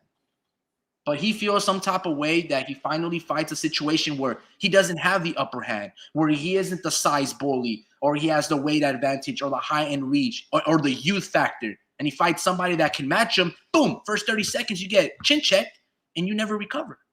You're holding on to dear life. They take away points from Ryan Garcia. They take away 3-4 knockdowns that he did on you in that fight. And all of these things finally came to bite Devin Haney in his ass. And that's why he's nowhere to be found. El Pachuco, or who asked the question? Adi Medi goes, what will it take for Devin to earn our respect? He just needs to fight again, bro. Because everybody remembers that image of that happened with Ryan Garcia, that whole situation. You can't strip that from people's mind. And like in hearts and minds, that happened. And somehow people want to sympathize with the cheater and Ryan. They don't want to sympathize with the victim in Devin because everybody wants to go to the winner's side. Anyway. Hey, bro. What's it called? I'm gonna take a shower right now. All right, for sure. Sounds good, Drew. I appreciate you hopping on, man. Yo, since there's space, El Pachuco, Mexican Boxing 1, Adi Medi, do you guys want to hop on and shoot the shit, or do you guys just want to comment?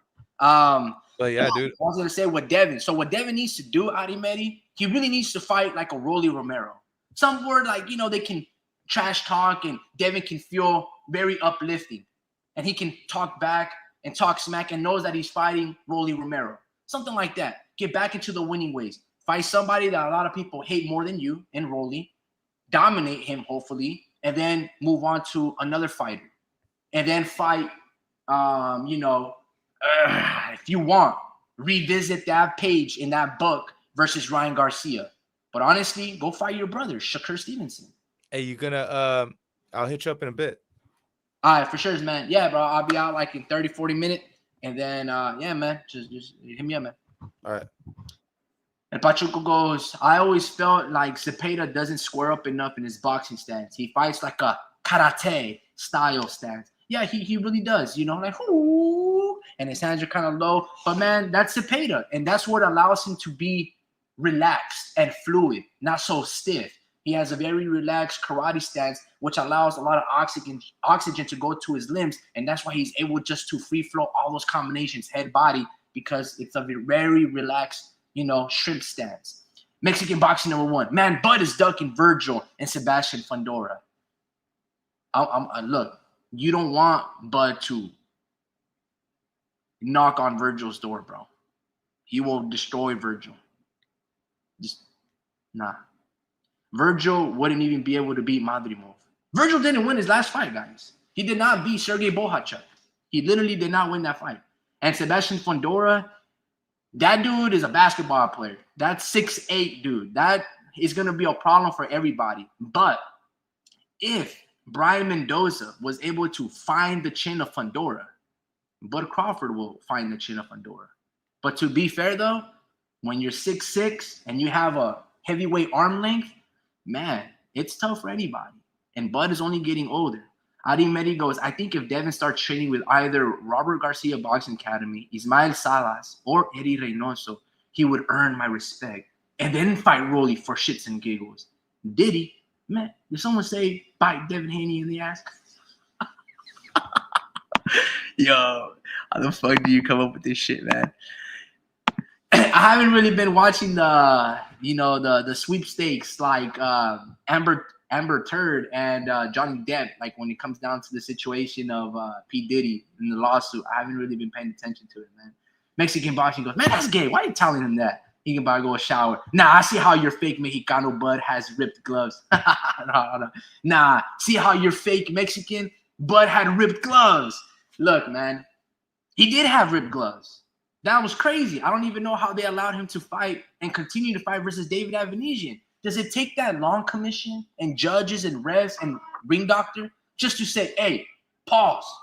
You guys pause the fight when the guys fight, the tape is coming loose. But when you see the freaking gauze on the knuckles exposed, you can't stop the fight and just, it's like tying a person's shoe. Like, bro, what the like, that was crazy. But be that as it may, Jim Lampley, many years ago in an interview, he was talking about, how they were interviewing the fighters in this press conferences and stuff, secret. He was talking about Bud Crawford's hands and his knuckles and how he has extremely big hands. Bro, Virgil has a tiny ass face. Bud Crawford will knock Virgil out. I'm telling you guys, bro.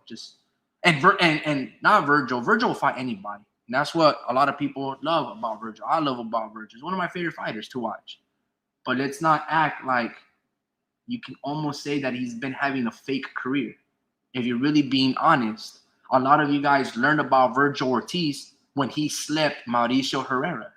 I love Mauricio Herrera. You guys know back in 2014, he beat Danny Garcia in Puerto Rico. He also beat Jose Benavidez Jr. And somehow this dude should have won upset, fighter of the year, and he should have been deemed a champion. So when Virgil knocked him out, after my boy Frankie Pitbull Gomez from LA outboxed Mauricio Herrera, I was like, damn, no one's been able to sleep Mauricio. I knew that Virgil was going to be good. But let's not act like in 2023, he had 2 fake fights. One in January that lasted like 10 seconds, and then one like in April that lasted 1 round, which, like, why are you stopping that fight? And then he got a championship decision versus Sergey Bohachuk, who he did not beat.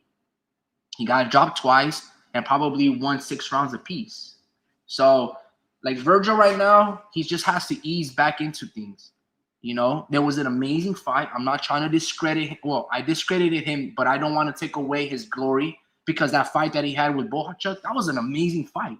Like, one of the things, I don't really care too much about winners and losers. I care about just if a fighter earns enough money to retire and buy his mom and his abuela a casita and all that stuff and live comfortably, right? But I also want to see just great fights. I don't want to see boring fights. As a paying consumer, I want to see great fights. I want to be able to talk about, man, I got to see Virgil Ortiz live. I got to see him against this. I want to see them. I want to be part of their history, of their journey as a fan, right? And I want to support these men in the ring, these men in the arenas, right? So I have nothing bad to say in terms of that. But when it comes down to this, guys, you guys got to be honest. Bud would destroy Virgil Ortiz like Israel Madrimov would, I love Virgil. There's a path that he has to go, that he has to slowly do it. And it probably starts with Jaron Boots Ennis. Virgil has a better chance of beating Jaron Boots Ennis than a Bud Crawford. Bud Crawford hits hard, man. Targets head and body. It would, and then, dude, it'd be tough. That's how hard he hits. Without them, he clearly loses. Mark my words.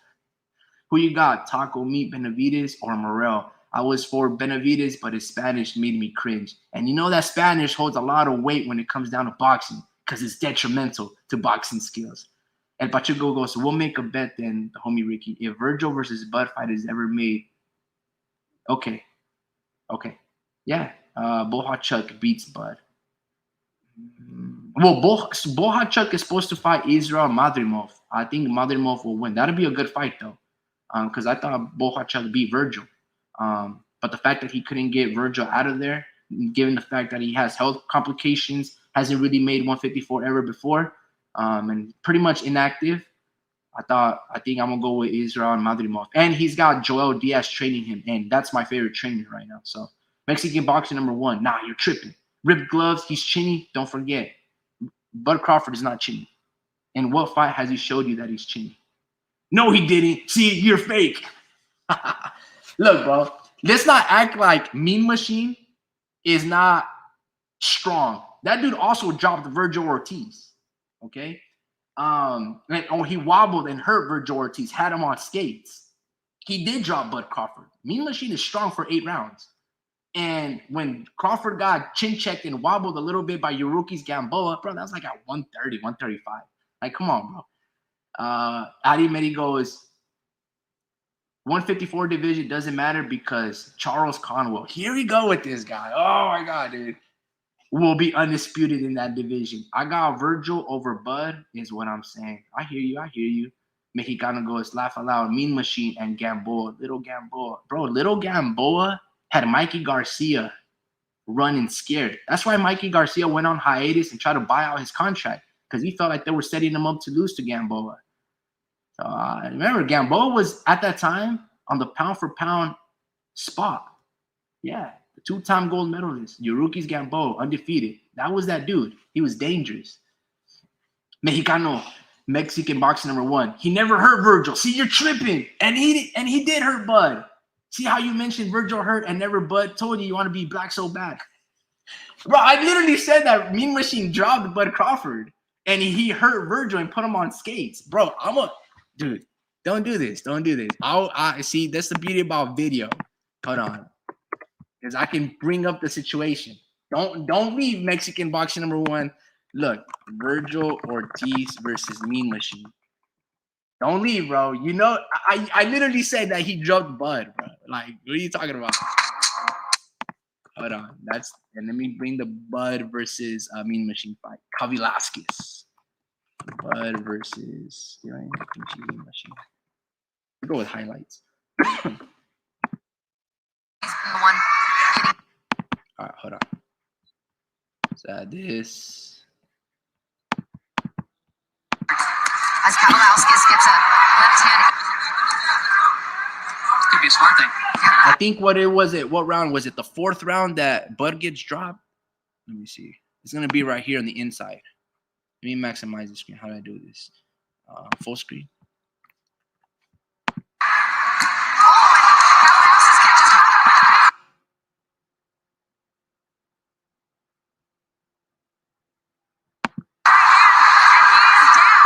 Moving into the power. Right? That was a knockdown. Now let's see it. Okay, how do I slow this down a bit? Oof. Okay. So he drops Bud Crawford in the third round. Okay. And that is a knockdown, guys. That is a delayed reaction that makes Bud Crawford try to hug. Yeah, he's stunned. I wouldn't say that he's hurt, but he's stunned. But that's the type of moment that you saw where Harvey Dock also didn't call on Devin Haney. These are legit knockdowns. Delayed reactions are legit knockdowns. They don't always have to be like, oh, your head snaps back and your head bounces off the canvas, Like, it happens. Now look at another delayed reaction versus Virgil Ortiz and Kavalauskas.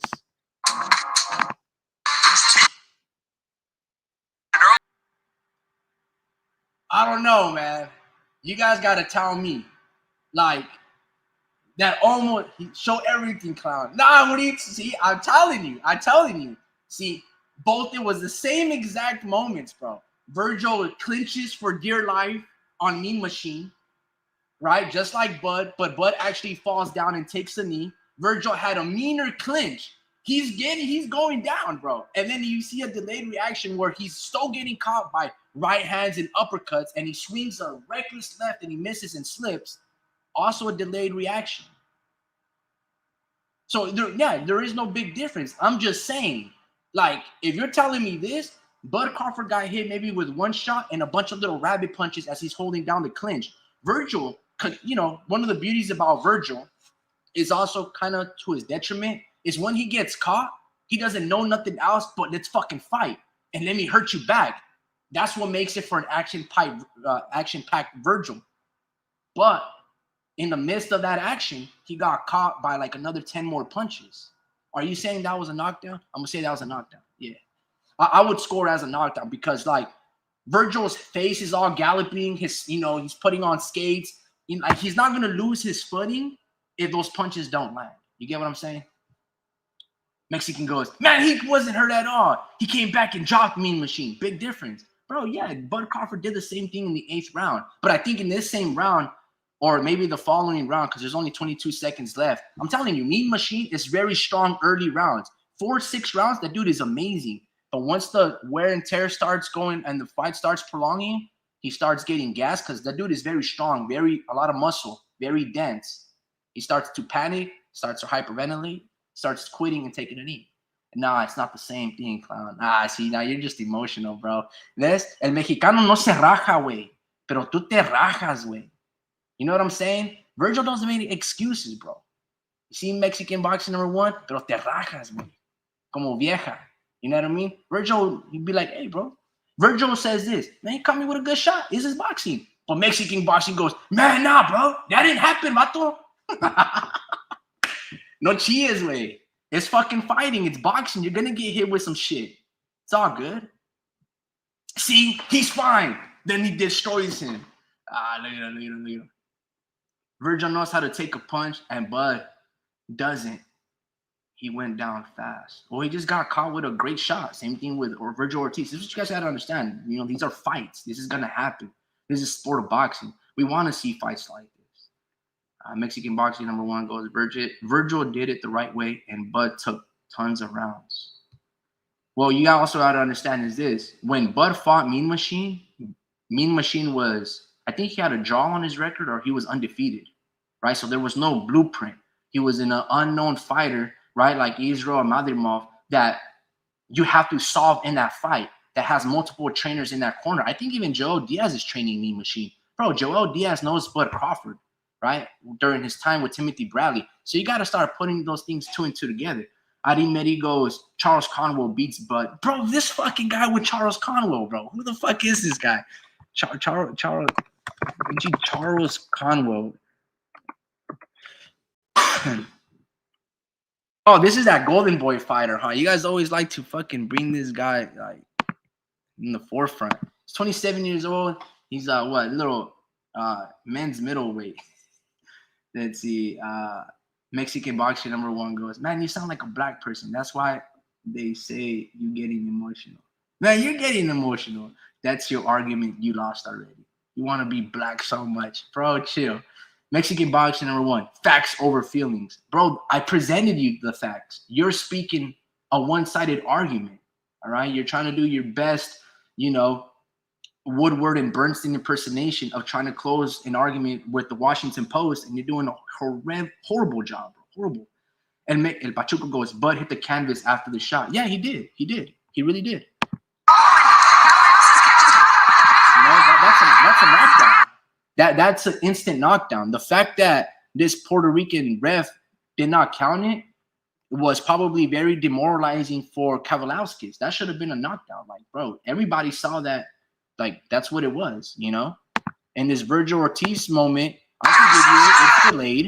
But he's getting hit with a bunch of shit. He may be in trouble here. He is in some trouble, Tom. Kavalauskas right hand. Swings against him. You see what I'm saying? Like, before he threw his left hook and he missed, he got hit with a right overhand. Like, he's getting hit with a bunch of stuff. I want my flowers when Bad News Conwell takes over the division. Adi Medi, bro, I swear you've been saying this 2 or 3 times about these other fighters. Then when they take their loss, you come over here all sad, sulking, pouting, just be like, I was wrong, guys.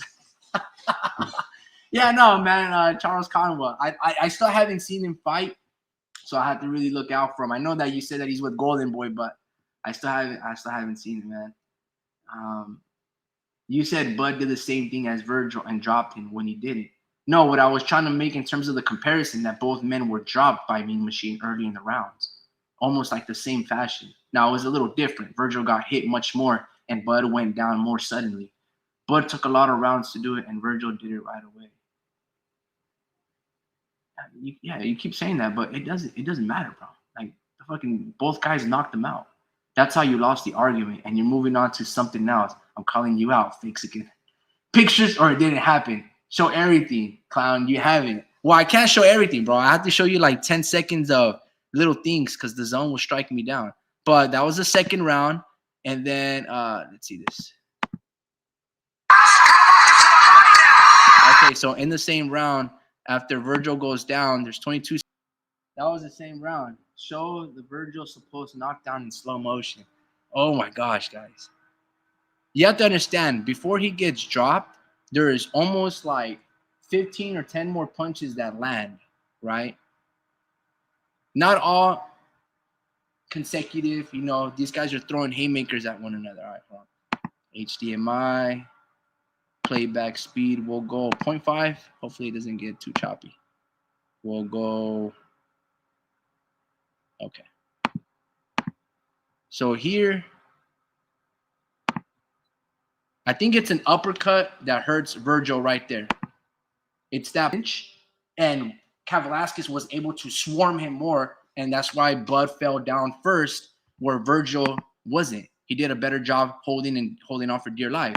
Now, both of these guys throw some chopping triple G right fours over the top. Same equivalent body structure. Pivot, head off the center line, boom. They're just fucking going toe-to-toe now and just letting the bombs fly. And then Pollard retreat back with count out a knockdown because of 4 lands. Not that one, the other 4. That's when he misses the left hook. But before that, actually 4 landed on him. It's the delayed reaction, guys. He's still dazed and confused, I don't know if you guys have ever ran over an animal accidentally, like one of those like possums, when you're riding in the back roads and then you ding him on the back of the head, he starts to spin in circles like, oh shit, wait, it's pretty much what Virgil's doing. Except Virgil regains his senses, or he still has his faculties somewhat intact, and all he knows is his last resort. never back down, never surrender. And he fucking starts letting his bombs fly. Boom, boom, boom, boom. Arimeri goes, none of that matters. Because Charles Conwell will make y'all forget all about this.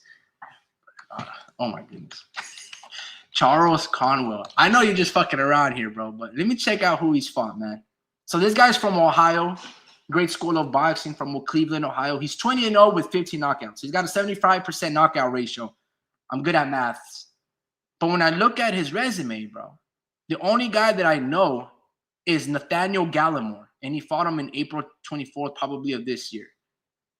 Juan Carlos Abregu, but that's probably way past his prime. And he's got 3 undefeated fighters. He's got Mariyar Ashkeyev, 14-0, Juan Carlos Rubio, 18-0, and then Wendy Toussaint, 12-0.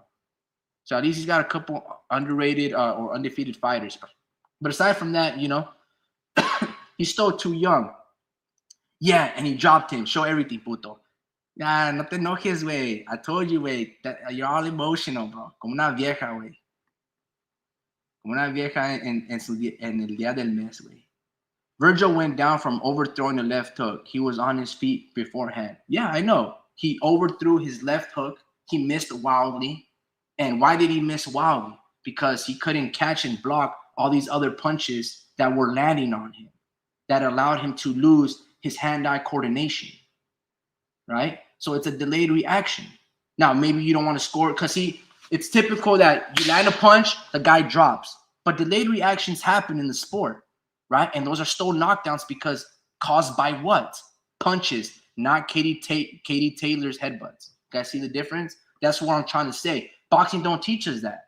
They just be like, oh, you get dropped by a punch, instantly you get, you know what I mean? Arimeri goes, he's about to add Gerardo Vergara to it too. Drew goes, lobby. This guy doesn't know boxing. He always goes for Afro-Mexican boxing. Surdochenko. He voted for Trump. Wow. He didn't even know that. Oh, my God, dude. Look, guys, I got to wrap it up soon. Yeah. But, it's almost that time. But let's see this. Afro-Mexicans, bro. I'm Mexican-American, okay? So I'm always going to root for me, California first. It's always California over everything first. You know what I mean? Just because California, we get hated on the whole country. The whole country conspires towards us. They gave us their downtrodden and they take away our best. That's what they do. Look at Texas. They took away my boy Elon Musk. You know what I mean? They're taking all our glory. And they don't even buy electric cars. We're the #1 market in California. So I always root California first over everything, over East Coast or everything, because I feel like we're our own entity. Surdochenko goes, he voted for Trump. Wow. Didn't even know that. Bro, I told you guys that on the line. December 14th, tune in to watch greatness. Charles fucking Bad News Conwell. How can it be a delayed reaction if he threw a proper left hook? Okay. So it's a delayed reaction, right, to being stumbled and hurt. So he's quickly look, shut this out, bro. Let me see.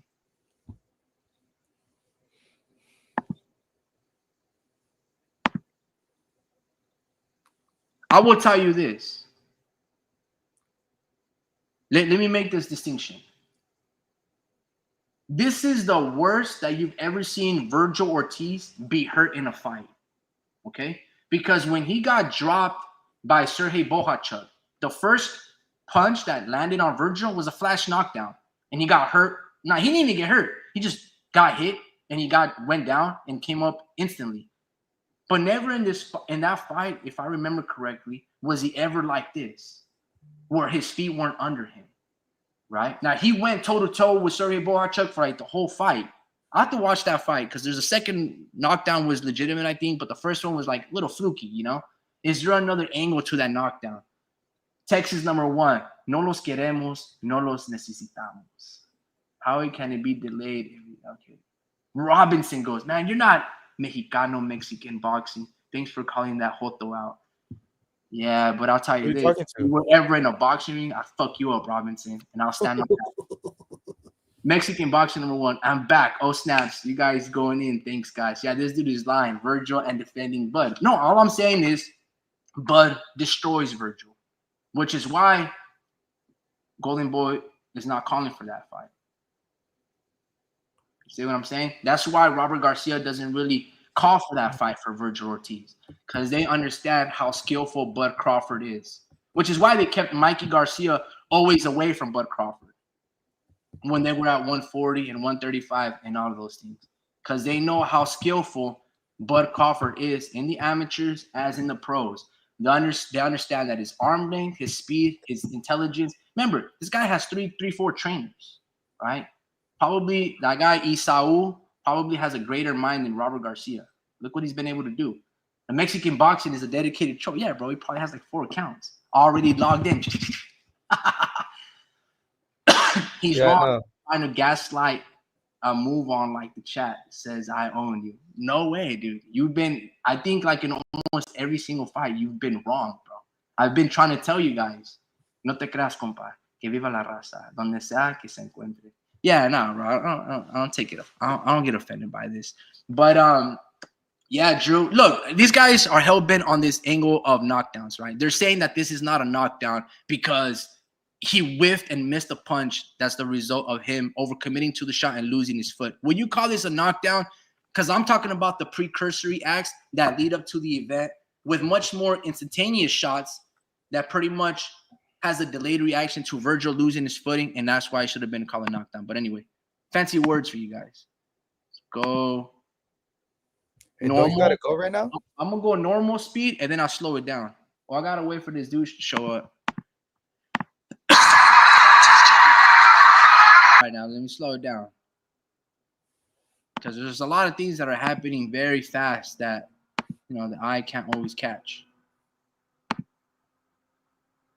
Land and that 4 hits the top of Virgil Ortiz's dome, right? Virgil pawns the jab. Oh, he doesn't, and he throws his 4. Looks like it lands and graces on Mean Machine, and then whoosh. Yo, Drew, would you call that a knockdown or no knockdown? I don't know. I have to play it again. I have to see it again. That he fell though, like he didn't connect at all. Right. But So my contention is this: when Ryan Garcia dropped Devin Haney in one of the rounds, and Devin Haney was clinching on for dear life, right? Those were knockdowns. Because then Devin, like Bud Crawford, hold on to dear life. They can't hold and clinch strong enough like Virgil did, and then they fall face down forward. Harvey Dock didn't count it as a knockdown. That Puerto Rican Cuban judge versus Bud and Mean Machine didn't count it as a knockdown. I'm just saying all of these are knockdowns. no, that was super delayed, bro. That was way too delayed, bro. Like honestly, I gotta keep it fair, bro. Like Virgil slipped right there and he over committed to a hook, and that's what he was catching. He was trying to catch the top half of his body, bro, from going to the ground. Like he didn't the Mean Machine didn't land anything. That reminds me of this one instance with and it might be a little different, but it's similar. Um with what's his name? Which one? Fucking Floyd Schofield. Floyd Schofield had this instance in his last fight against Giron, Yeah.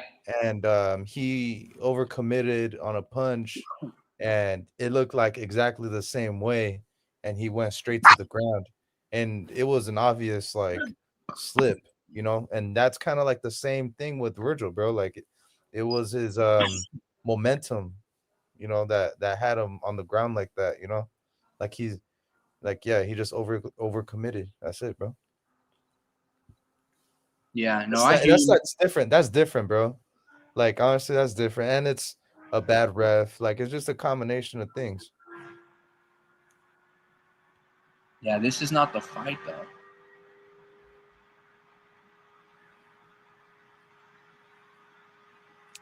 Yeah, Mari Mari is saying that Speed has a Cookie Monster account, and he's saying that pretty much he's fucking with you right now. So Zurdochenko sounds like something Speed would make because he's such a Lomachenko fan. That's his favorite fighter. And then also he also liked So Zurdo. he likes Zurdo hard. That you guys are fucking very perceptive. I wouldn't even likes- thought about that shit. He likes Zurdo and he likes Lomachenko. Those two are his favorite fighters. So I think that's him, bro. He's just It's being all a little. good, bro. He's being a little hater. Give me a couple of. And Pachuca goes, that wasn't a knockdown. He's throwing bombs. Yeah, I agree. I would count it as a knockdown. Yeah, then why are you talking about you don't know boxing on the line for ripped gloves fight. So you're losing, not even your friend agrees. I told you. The fight reminds me of Zepeda versus Farmer. Then there. Facts, Pachuco. This guy's still on it. Trust me on this, Virgil will lose by a body shot against Conway. Yeah, Ricky is still crying about it. You got him, Mexican boxing. Another one. Yeah, it kind of sounds. It does kind of sound like Speed, man. If I'm wrong about this, I will report Speed's Cookie Monster account. Lomachenko, smart man. Exactly. And this guy's making a false narrative to pump his buddy up. Oh man. I think that he goes, if I'm wrong about Charles Conwell, then I will scratch up Speed's lowrider. Whoa. Why are you moving on? Because you know things didn't go. Oh, well, as you want them. We took a Google poll and 99%, 10K plus of boxing fans disagree with the homie Ricky. All right, man. I'll say this. Fine. I'll give you guys one. All right, that wasn't a knockdown. All right? But I'll hold to this. Virgil Ortiz lost to Sergey Bokhachuk. And just because the judges and the refs don't call things fairly doesn't mean that Virgil deserves to be a champion that night. That's all I'm saying. Because the challenger challenged well, but the champion defended even better. Whilst dropping the fragile chin of Virgin Ortiz. I can say that. And I think everybody would agree. But because we love Virgil Ortiz, we're willing to give him a pass. The way I look at it is that he deserves a rematch. Sergey Bokhachuk deserves a rematch. Like Bud Crawford versus Israeli Madrimov deserves a rematch. Because those fights were just too close to call. So before these guys decide to move on, right, and accept the glory, I'm calling dubious. I'm doubtful. Now, is there better fights to happen? Yeah, maybe like a unification between Virgil and Bud. But if they do not try to unify against one another, then run it back with the guys that I'm going to call robbery. Because I saw Madrimov beat Bud Crawford, and I saw Sergey Bokhachuk also beat Virgil Ortiz. Miss Bitch. Bro, I haven't seen that account in a minute. Simple Bitchonomics 101. Surlochenko, just for Trump, your dad. You're right. You ain't a Mexican. All right, man. We talked about politics and why I didn't vote for Kamala Harris. You know, Mexico, they voted in for a female president, right? And I hear she's doing and impressing people in the conventions, talking about how rich these countries are and how bad they treat the poor and how they're still escalating for wars and all of these things, right? But you can't tell me our female representation that we've had that's running up against the orange man in Hillary Clinton and Kamala Harris have been on par, right? Us voting for those two, it's like us giving Katie Taylor the victory over Amanda Serrano when Serrano is just better fit to run the country. Nah, he's joking. Look, bro, the orange man fucking sucks. I hate that man. And the Democrats deserve everything coming for them because check this out, man. I like Joe Biden. We talked about politics. You guys want to talk about politics? I like Joe Biden because when he came in 2021, remember, COVID happened under Trump 2020. This dude got impeached. He didn't transfer peacefully the power over to Biden, right? He was reluctant. He got hit with a lot of things, right? And they impeached him. The second president in American history for that to happen. He was also reinvigorating civil war. The Proud Boys versus Antifa, all of this shit, right? I don't like that. Because how dumb can you be trying to be peacemaker in terms of the world, but you're trying to start your own civil war within your own country? It kind of reminded me of why everybody likes Abraham Lincoln, right? Abraham Lincoln, in my opinion, you know, a lot of people love him because he abolished slavery. But how did that happen? If there are some stories that said it was brothers killing brothers, fathers killing children, you know, their own sons in war. I don't know about you guys, but I'm not fighting my brother or I'm not destroying and going to war my father just to free, let's say in this day and age, immigrants. No way. We protect American citizens first and foremost. We go to war, we extrapolate other countries' resources before we hurt our own home, right? There's always a saying. I don't know exactly the saying, but I'm just going to paraphrase here. Your house must maintain strong and unity. You can't be divided in your own home. You get what I'm saying? So when Trump, I don't like the dude. I already told you guys, this dude fucking sucks. And this guy doesn't want to go to war with the Russians, and he panders to them. Why would you do that? In the history since the Cold War, right? During the Reagan administration and even beforehand, these dudes have always been one of our number one enemies. They spied on us just like we spied on us. If you guys want to watch a good show, it's called The Americans on FX. It's a great historical show. The lengths of what these people are willing to do to conspire, bring down America. Now, we know that America, doesn't have clean hands. It starts with the foundation of this country, right? But they've been consistent in what it is that they do, right? With the sphere of influence, with manifest destiny, all of these things. So I don't like the orange man. But what I can't stand for, right? You guys is it on Pornhub. What I can't stand for is, okay,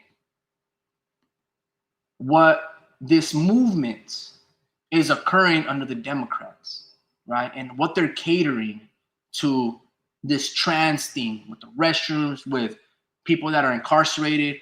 My tax-paying money has to go to this shit. This is crazy. You get what I'm saying? So they can't be catering to that, because the real important stuff is not, giving kids the right to have sex changes. No way, guys. No way, no how. Dude, they don't know any better. Let them do that when they're adults. But the Democrats are losing common sense. And I can't even say Democrats. It's they're catering to liberalism. The far left, extreme left, like not even the 1%, the 0.01%. That's who they're catering to, and they're making these arguments for. Same thing like Gavin Newsom. Bro, what are you talking about, bro? Where did that occur? And that's why I couldn't side with them. And I hate the orange man, Mr. fucking Fanta drink. What the fuck is that, dude? That dude sucks, bro. But that's how horrible, like we've gone so far. Oh, and going back to Biden, I like Joe Biden. That dude had a recovery plan. Whether you took the vaccine or not, I did it. But he opened up the world where the orange man was incompetent and the whole world shut down. Never in my 30 years of existence have I experienced something like that of a pandemic, right? Biden had military men, my brothers, right, giving out, donating food in elementary schools to the people that needed it. He created and opened up the country with the vaccine. All of these things. He had a plan. And you can't tell me, well, Trump never experienced anything like that. Look, I went to an alien invasion example last time. We have to have, there's these envelopes, these top secret things that you have a plan, a strategy, a prospectus of what could happen and how we're supposed to react. And then you adjust to changing circumstances. The dude didn't know what to do, right? Biden had a recovery resurgency plan. Everything. I'm going to do this. I'm going to do this. I'm going to give you guys stimulus checks. Boom, boom, boom, boom, boom. He's going to, he was empowering the American citizen, giving you money, giving you the food, the necessities. And what did the Democrats do? Just because he had a shit argument, a debate. Listen, guys, debating is a young man's game, right? Older generations, like Mike Tyson, they're better leaders than they are people that you put them at the forefront of war. You get what I'm saying? Mike Tyson would be better fit off as a trainer, today's Angelo Dundee, than he is as a fighter. Same thing with Biden. I'd be like, look, guys, I'm a little older, but this same old man can run the show behind the scenes. You get what I'm saying? And what do the Democrats do? He has a horrible debate, and they take him out. Debating is a young man's game. Real politics, real business happens behind the scenes. I thought Joe Biden did a really great fucking job. Is there everything that I agree with him? No. I'm never going to agree everything with another person. Half the time, I don't even agree with myself. I be flip-flopping. But because I try to go with okay, that makes logical sense. Like you guys kicked my ass in that little argument about Virgil Ortiz and not being a delayed reaction. From what I remember, I thought he got knocked down. When I look at this tape, all right, guys, you guys got me. You guys are up one. It's as simple as that. But the Democrats, they panic and they try to force us. Kamala Harris. Couldn't do that, guys. You guys can't do that. We didn't vote for her. We voted for her in. That was VP. VP. Yo, bro. Anyway, Drew, you there, bro? I know, like, you don't really like talking politics, man, but that's just what it is. Let me run a couple of these comments, man. Let's see. If I'm wrong about chart, okay, I read all that. Simple bitchonomics, yeah. Just for Trump, your dad, right? You ain't Mexican. The homie Ricky Pacheco goes, is this the guy that steals your lunch out of the work fridge and then helps you look for it? Bro, how do you even know that, bro? That's fucking funny, man. No, I'm not that guy, but You do know wait, people what is that? that. How come I can't highlight that comment? Pachuco, this guy's Spanish sounds worse than David Benavides. The homie Ricky deflates the ball when he plays soccer. Ricky Belichick. So, where is that comment at? How come I see it on YouTube and I don't see it here? It's fucking funny. All right, here. There's more higher up, man. Hold on, dude. These fucking comments are funny, bro. Mexican Boshin goes, facts, cook, zurdo. Arimeri goes, how are we going to have a president that can take a pregnancy leave of absence? Yeah, no, I agree, man. Y'all support bitch made promotions. We put on the best fights. Bitch made promotions. Not like MVP promotions. Let me see. Zurdo Check goes, don't talk politics well. You don't know boxing. Just stick to something else. Miss Bitch goes, James Bitchinson versus Dmitry Bichakiv is the main card. Man, you guys are creative with the wordplay, man. Arimeri goes, imagine Kamala on her days. Should just start a nuclear war. Dude, stop it, dude. Mexican boxing win. Pachuco, he another David Faitelson. He hates Mexican fighters doing good and hypes up black fighters. Bro, what are you talking about? I'm the biggest Canelo fan out here, bro. That's ridiculous. Mexican boxing goes, I'm just on his neck about it, and he proved my point. Got him talking politics. Now nobody agreed with him. Is it on Pornhub? I read that one. Pachuco, this guy's Spanish sounds worse than David Benavides. And you guys call him the Mexican monster. At least I can fucking talk it, bro. Like, what the Arimeri goes, Donald Trump, salute. You voted for him. You sound like a Karen. Never eating at KFC again, bro. Their food is garbage. Eat healthy home. Eat healthy home food is the best. Arimeri goes, master debating is a young man's game. Nah, bro, Mike Tyson too crazy. You seen that interview? Drew voted for Jill Stein. Anthony Jeffrey goes, Pachuco Ricky voted for Trump. He thinks he's Mexican. Arimeri goes, in the 4 years that Biden was president, the memorable part was that he likes vanilla ice cream. What mic are you using? That mic sounds clear. I'm just using the regular built-in 2003 Apple MacBook Pro mic. So yeah, this computer is like 12 years old. So I'm just using the regular. I'm not using no shotgun mic, no Zoom, no Blue Yeti, none of that stuff, man. Just the traditional microphone on the thing. Look, man, that's my take on the politics. I like Joe Biden. I would have voted for him another 4, but the Democrats panicked and they tried to give Kamala Harris $1 billion, and she got beat. She got beat by some dude that sucks. Horrible representation. And then we'll talk about Gavin Newsom, the governor of California. Now he's trying to cater to politics at a global stage. I'm thinking to myself, bro, you look very presidential. Why didn't you come to the forefront so we can vote for you in the ballot? Now you want to be the next face for the next 4 years. Bro, you should have been that right now. But Gavin Newsom, so we voted for, I think in California, I think it was Prop 36. Prop 36 basically is get back to be tough on crime, a brave new world. The first thing that this dude says is, man, we're going to go back to mass incarceration.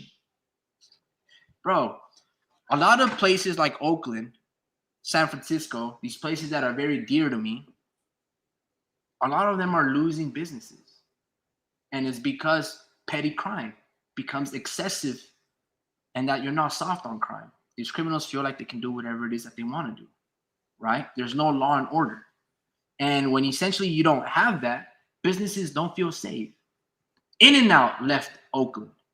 The Oakland Athletics, like the Oakland Raiders, like the Golden State Warriors, went across to the pond in San Francisco. Everybody is leaving Oakland. That's not accidental. Yo, guys, I got to wrap it up, man. I'll go live soon with Surdochenko. I gotta wrap it up here at work. Pachuco, everybody, Mexican one, Miss Bitch, Anthony Jeffer. Y'all have a good one, man. I'll see you guys on the next one. Damn. Peace. My bad, Drew. My bad, brother. Huh? On that, we're still good, bro. It's only gonna be like 50 minutes to get there. So Yeah. Yeah, I hope so. All right, fellas. Y'all have a good one. all right, man. Peace.